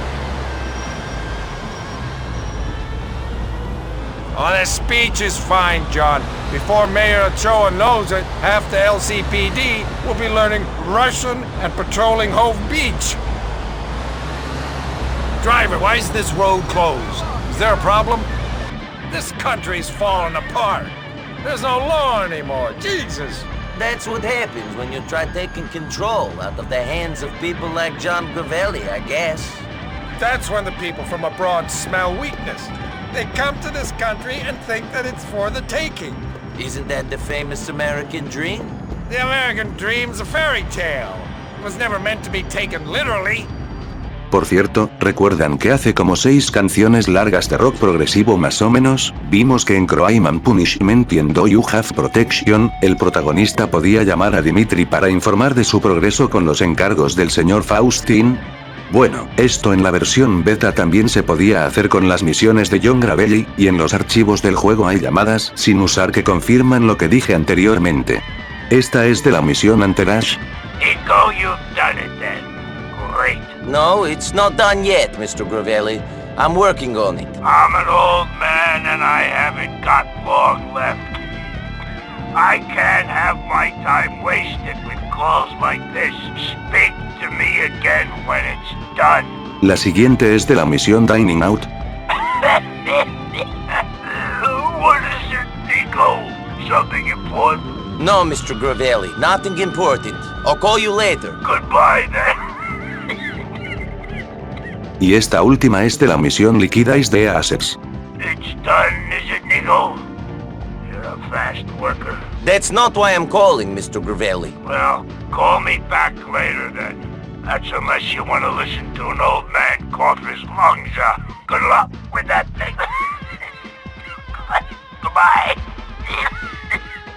Ya que estamos, voy a mostrarles las llamadas sin usar de la misión Pegorinos Pride. Shit! The Pavalos is trying to whack me! More of them is showing up! Get down here and help me, Niko! I don't know what you're busy with up there, but I need your immigrant ass down here now! This ain't pretty! Mr. Pegorino, what's up? I'm getting my ass kicked! There's more guys coming in the back! Get down here, Niko! I don't know what you're busy with up there, but I need your immigrant ass down here now! Marco and Pete have been fucking clipped! Mr. Pegorino, what's up? Marco and Pete are down, and I'm about to get clipped! Shit! There are more guys coming in the back! Get down here, Niko! What the fuck are you doing? You fired first! Lucky for you, they was out to whack me anyway. More are showing up. Get down here! On my way. Bien, ahora sigue Tat Special Someone. You remember me? Pústeme. Не познаете. I don't know you. Yes, you do. I'm the one who survived.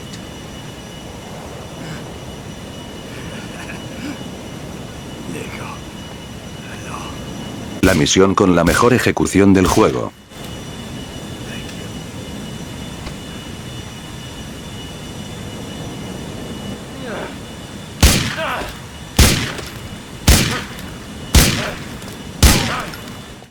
Me imagino que no debo ser el único que tiene los diálogos de esta misión grabados a fuego en la cabeza, pero, te apuesto 10 chelines a que nunca viste los diálogos alternativos. Taco brothers, here in Liberty City.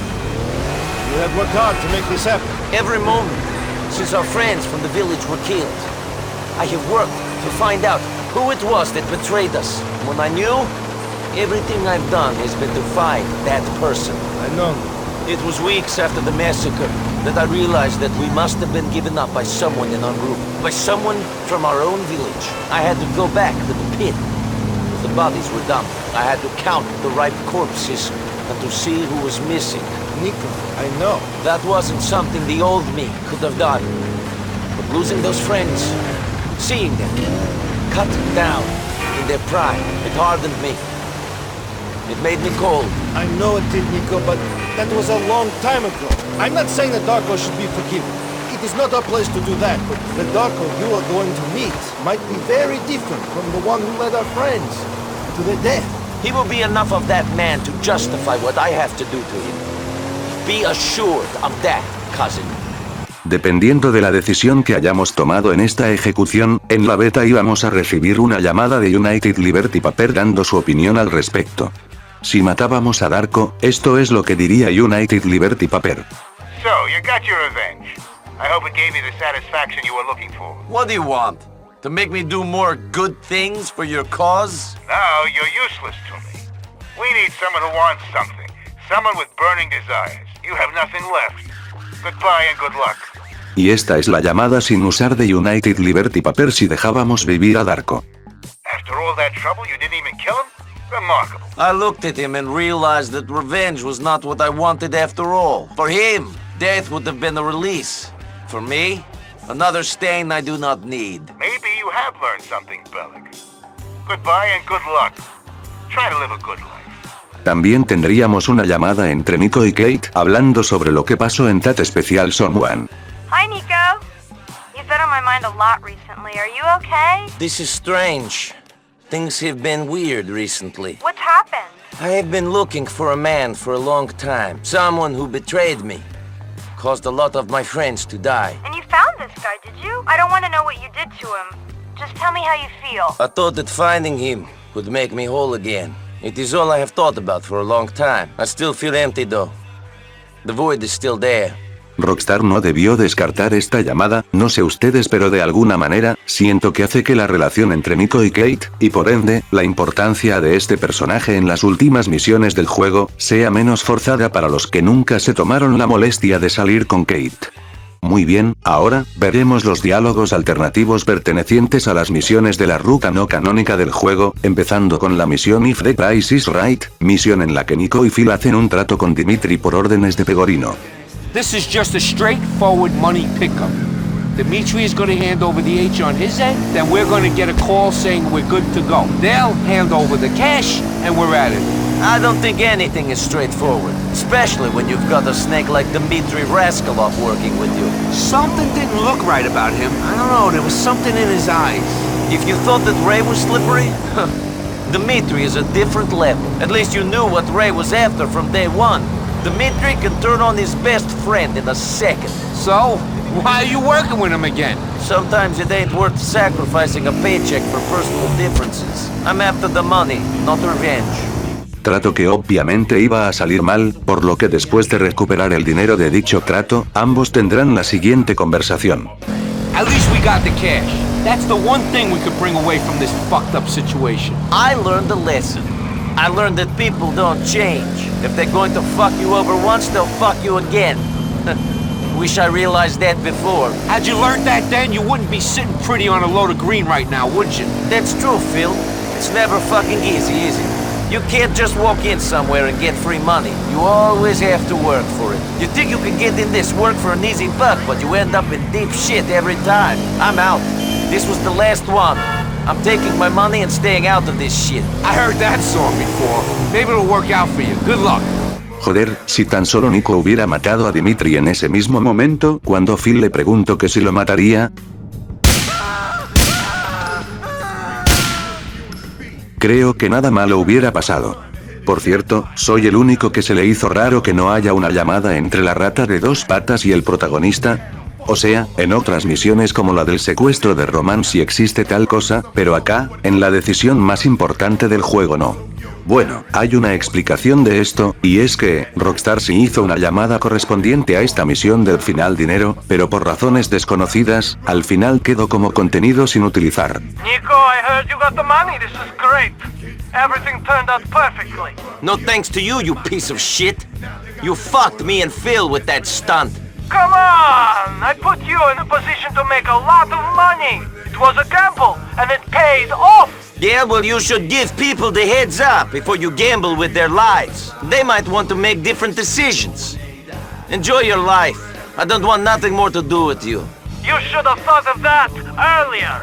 También en los archivos del juego hay una llamada sin usar de Pegorino en el cual nos recriminaba por tomar la decisión de matar a Dimitri en vez de hacer el trato. You smug fucking bitch! After all I done for you, you play me like this? I had that deal set up. I needed it. It was my only way back in, and you fucked me. I never made any promises to you, Mr. Pegorino. I'm my own man, and I follow my own instincts. Dimitri and I had unfinished business, so I went ahead and finished it. That's something you're going to have to accept. I guess I will. The horse is gone, and I can't get Phil on the phone. Who knows what happened to him? Think of all the money you could have made. Money's not what motivates everyone, Mr. Pegorino. I had more important things to think about. Now I'm out. I don't want to get involved in this shit no more. Good luck to you. You're a snake! You turned around and bit your hand and fed you. How hard would it have been to suck up your pride to one deal? Now I got nothing left to lose. Hey, I'm sorry things didn't work out. Goodbye. Lástima que estas 2 llamadas terminaron como contenido sin usar. Pero bueno, ahora veamos los diálogos alternativos de Mr. and Miss Bellic. Sé que anteriormente hice la afirmación de que esta misión no tiene conversaciones alternativas, y lo dije porque por más veces que reintentara y fallara esta misión, siempre me salían los mismos diálogos que podemos ver en los walkthrough de GTA Series videos, los cuales son estos. So, what? This is weird. Why is this weird? Because I'm going to the wedding of a couple I've never met with a man I barely know. Okay, maybe it is weird. But maybe it isn't. I feel like I want to get to know you properly. I've tied up a lot of loose ends in this city recently. I feel like it's time to move on. Start living my life right. But you're a tough guy with a death wish. A thieving, murdering, drug-dealing idiot. Do you think you can just walk away from all that? I can try. Good luck, Niko. I really hope you can walk away. But do you think the men you've dealt with will just let you leave and walk into the sunset? They will have to. I thought that when you do the work that you do, that people get their hooks into you, and then there's no way out. I was good once. I was a normal kid who got sucked into a war he didn't believe in, and forced to watch his friends die, forced to do things he did not want to do in order to survive. If I can get pulled into this world, I can pull myself out. I've tried to make the right choices, to surround myself with good people, rather than bad ones. Good people like you. That has to count for something. Tell me, have these good people been hurt by what you've had to do? Has your cousin been caught up in your mad life? Maybe you're right. Roman has been hurt. He has lost a lot because of me. Someone without his good-naturedness and optimism would have been broken by what has happened to him. I am lucky that he is still happy to be part of my family. The one family I have in this city. He might be your only family, but he's not the only one who cares about you, Niko. Really? Don't be stupid. I'm not coming to this wedding for the free nibbles. I'm coming because of you. Because no matter how stupid I think this is, I'm willing to take a chance on you. Willing to take a chance on the possibility that you can walk away from the craziness. That there is a real human being under all that hardness. The rational half of me says, get away from him, protect yourself. But the other half says, he's good, he can be redeemed. Well, which half are you going to listen to? I'm Irish, Niko. We're a people known for strong whiskey, mystics, and Catholicism. Rational blood doesn't flow through these veins. You won't regret this, Kate. I'll look after you. I'll protect you. Siempre me salían estos diálogos cuando repetía la misión. Niko, what are you doing? I told you to dress up. We will wait. Go and change, quickly. I'll wait for you here, Niko. I'd like to get to know the groom.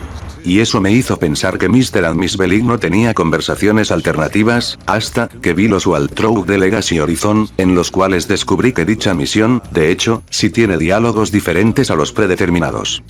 So, how do sociopaths behave at weddings? Will you fire a gun into the air as your cousin walks down the aisle? No, there won't be any gunfire at this wedding. I might steal the collection box if the mood takes me, though. Oh, really? Yeah, I'll mug any nuns that are hanging around the church as well.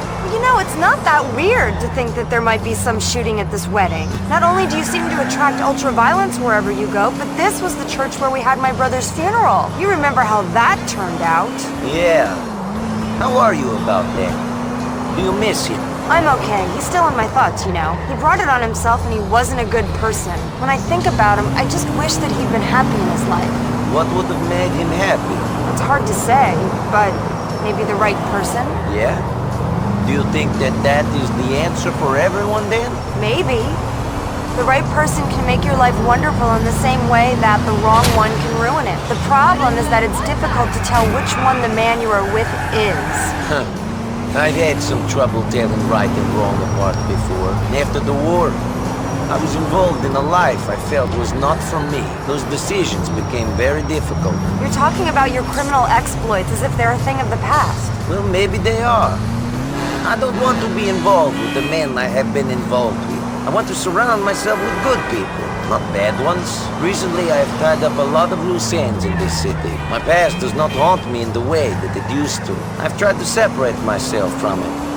And I'm ready to try to be good. Are you? Are you prepared to say goodbye to the fast cars, the drugs, the violence, the cheap women? Yes, I am. Do you think that the men you've been dealing with will let you walk off into the sunset? They will have to. I'm not a slave. It would be easier to be happy if I was with the right person, though. How do I know that you're right for me? How do I know that I won't get hurt? I'll look after you, Kate. I promise I'll protect you. There's nothing else I can say. You don't need to say anything else. No sé por qué a mí no me salieron estos diálogos, pero bueno, no importa, mejor continuemos con el vídeo. Bien, ahora sí, veamos qué dicen los personajes en A Revenger's Tragedy. Alright, so this guy is taking us to his bosses. We cannot kill him yet then. I guess I'll just have to pass the time by thinking about how much I'm going to punish these scum. Just be calm, no Rasta. Let's make sure you don't lose that blood clot. Think about how you're going to mash them up when time to find out which part them are hide. I must think of something. See, just think how you're going to bust these bitches them up. I can't believe I did that deal with Dimitri. How could I trust him? I'm a fool. I thought the money would help Roman and the people I love. I'll if I don't change the spots, you know, Niko. A man stabbing at the back once, I'm gonna keep stabbing him till the job is done, see? I have finally learned this lesson. It has taken the death of my cousin, but it is something I must accept. Come on! Why does this take so long? Where are these idiots hiding now? Easy, Niko. Just be cool now.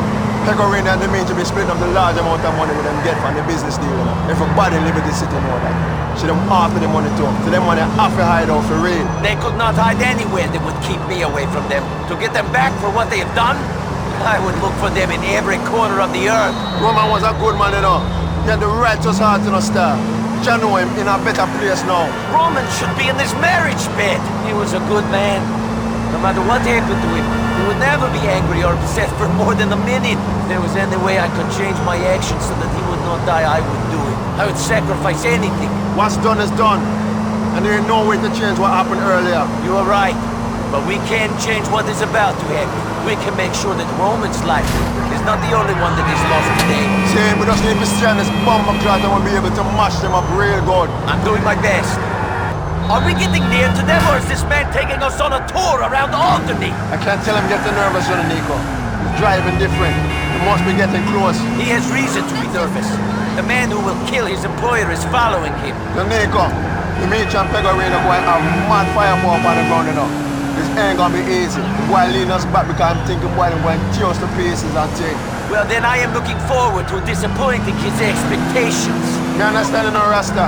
It's a good thing that blood clot don't know you as good as I know you, know. If he did, we don't know some boss don't have long to live on this earth. I had the opportunity to settle my score with Dimitri the other day, but I chose not to take it. Instead, I did the business deal that the Roman didn't kill. Had I got rid of Dimitri then, the bloodshed would have ended. There ain't no guarantee you could have make it, Bridget. And I don't know what our actually can do and think. Anything could have happened if you killed Dimitri upon a day there. Yes, but the chances of my cousin being dead would be much slimmer. Roman was a gambler, and he would have liked those odds. Who that's in the helicopter? Did Dimitri and Pegorino both leave when you get into the ground? No! Dimitri killed Pegorino when I arrived. I don't think he likes to share. Stick, always be a stick in a Rasta. Dimitri would have stick from my own mother and forget that head enough. I think he probably did. We'd have to go to Russia to find out, though. Maybe we should go with Dimitri's body. Bury him in his homeland. Chop! I bury a bit too good for that bomber class, you know.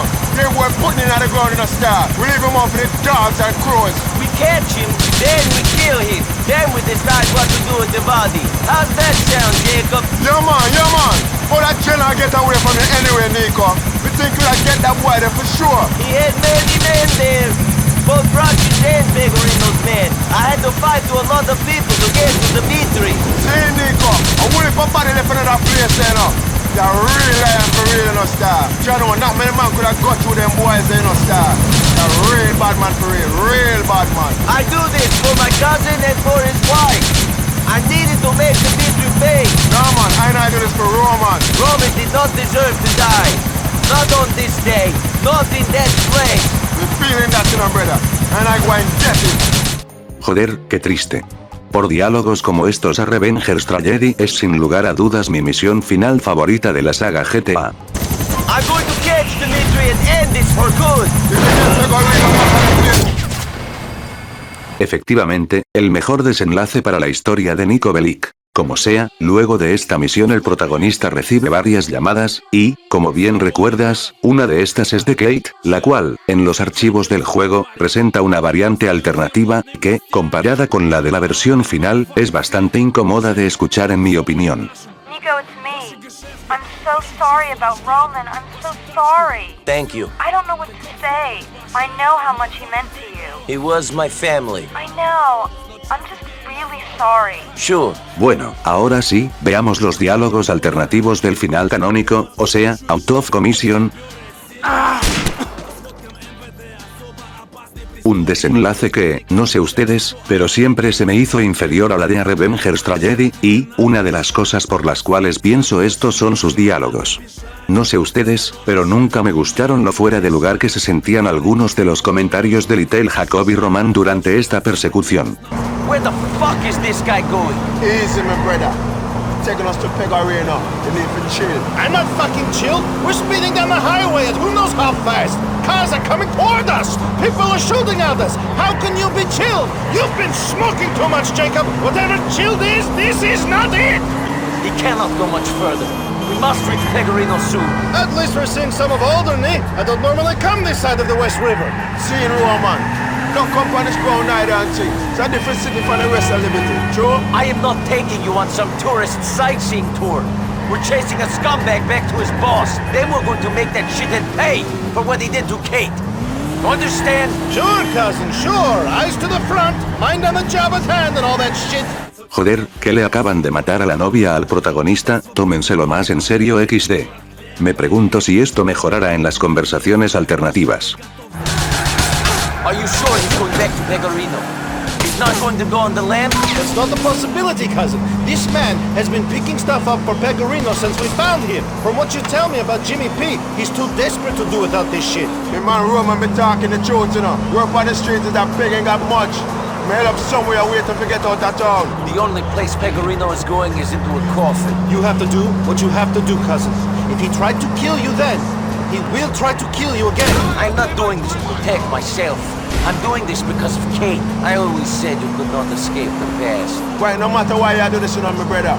I ain't been backing up for whatever. I ain't in this for as long as you've been needing us. motherfucker! Why don't we just stop his car and start cutting off his fingers till he tells us where the fuck Pegorino is? Listen, Niko. That shit working out of them spy tartar type show when you see on TV, see? But that don't work in a real life. Fool just pass out when them see them finger cut off. Alright, we follow him back to Pegorino. Then we cut his fucking fingers off. Same, Bridget, same. What type of sick bastards have I gotten into a car with? I'm speeding onto oncoming traffic, I'm being shot at, and all I have for company are two gangsters discussing the finer points of torture. This is great, just great. How's married life, Roman? It's really relaxing, thanks for asking. At least you're not dead, auntie. Not yet! You asked to be here, Roman. Now that you're on board, I don't want these complaints. Okay, cousin, okay. I was just saying, be safe is all. Not crushed by an oncoming truck or something. Dead men can't get revenge! Alright, this is starting to become a joke or something. Where is Pegorino? What sort of wild turkey chase are we on? I don't know, Rasta. Can't be far, though. Yeah, but this guy better not be fucking with us. He better be bringing us to Pegorino. Same, Bridget, same. Shit. What's the plan when we get there? You think it'll just be this guy and Pegorino? We teach them a lesson and we go? Pegorino ain't as strong as when he used to run the Alderney family. Is it, Niko? No, he isn't as strong as he was back then. But he has still got some money, and two-bit gangsters will give their lives for a man if he'll pay the right price. I have put myself in situations such as these. True, Niko, true. There's gonna be plenty of rascals on the ground. Shit, cousin, is this a good idea? Taking on all these hired hoods? I did not start this. I have no choice after Pegorino killed Kate. Nada mal. Creo que mejor, pero siguen sin estar a nivel de los mostrados en A Revenger's Tragedy.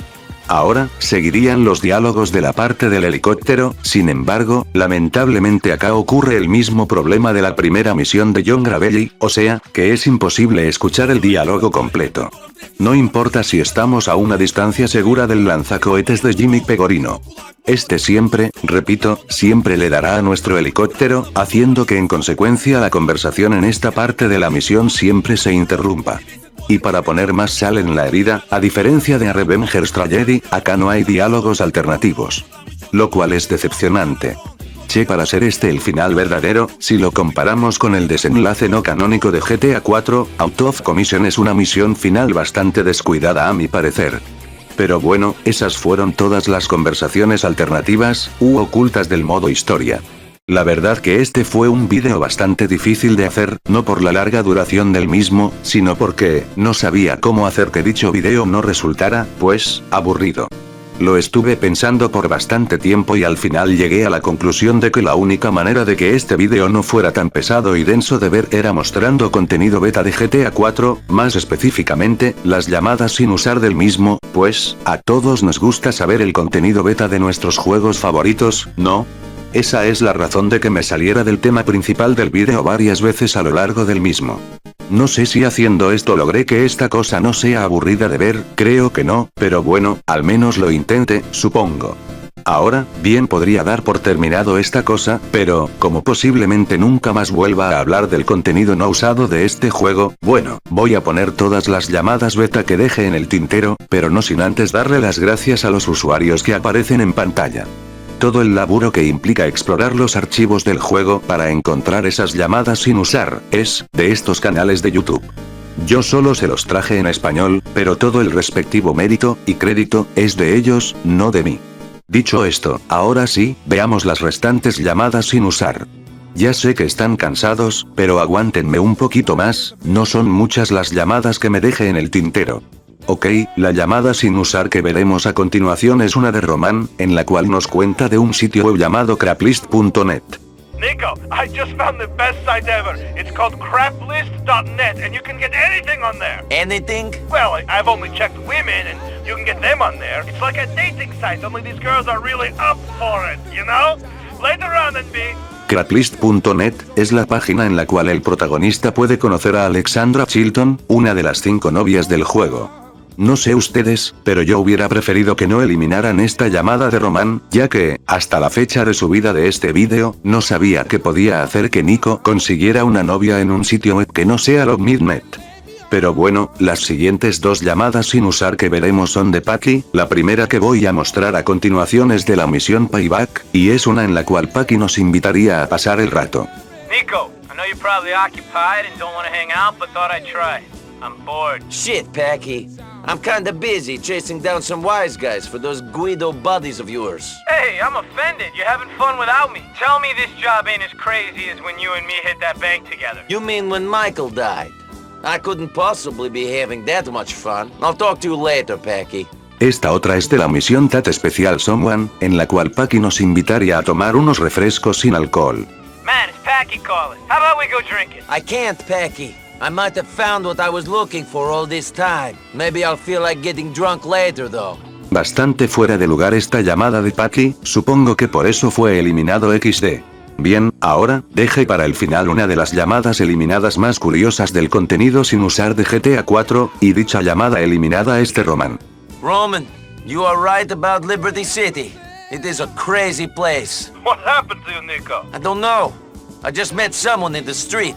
It was weird. I hope you took her back to the apartment and had your way with her, Niko. Did she have nice titties? It wasn't like that. You don't get it. Come on, then, B. I do get it.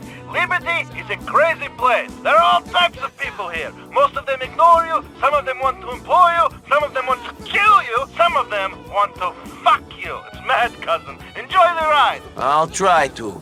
Later on. No sé ustedes, pero lo primero que se me vino a la cabeza fue que esta llamada sin usar tuvo que haber ocurrido luego de que Niko conociera a Eddie Lowe. Sin embargo, por los diálogos de Roman, pareciera más bien que esta llamada tuvo que haber ocurrido en las primeras horas de juego, quizás luego de conocer a este tipo, pero la verdad no estoy muy seguro. Bueno gente, ese fue todo el vídeo. Antes de despedirme, quiero aclarar un pequeño error que dije en los primeros minutos de esta cosa, cuando vimos los diálogos alternativos de la misión It's Your Call. En esa parte del vídeo di a entender que uno de los diálogos alternativos de Roman en It's Your Call es referenciado en A Revenger's Tragedy, cuando el protagonista le dice a Dimitri que solo le hable en inglés. Bueno, esto no es cierto. En realidad, Niko está diciendo lo mismo que su primo le dijo en The Sony Bellic, cuando Roman le dio la bienvenida a Liberty City. Niko, my cousin! I can't believe it, you're here! Welcome to America! Bravo, Baratsaru! What? Good to see you, man. What, to forget our language? Kapusi? Maybe a little. I've been here 10 years. You can speak English. Welcome to America. Speak English. Qué gran detalle la verdad, no sé cómo no me di cuenta de esto antes. Supongo que esto me pasa por no jugar el juego en inglés. Pero bueno, ahora sí, se despide Blade Rock 1996, cuídense, y les deseo buenos días, buenas tardes o buenas noches, depende de a qué hora hayan terminado de ver este vídeo. Hasta la próxima.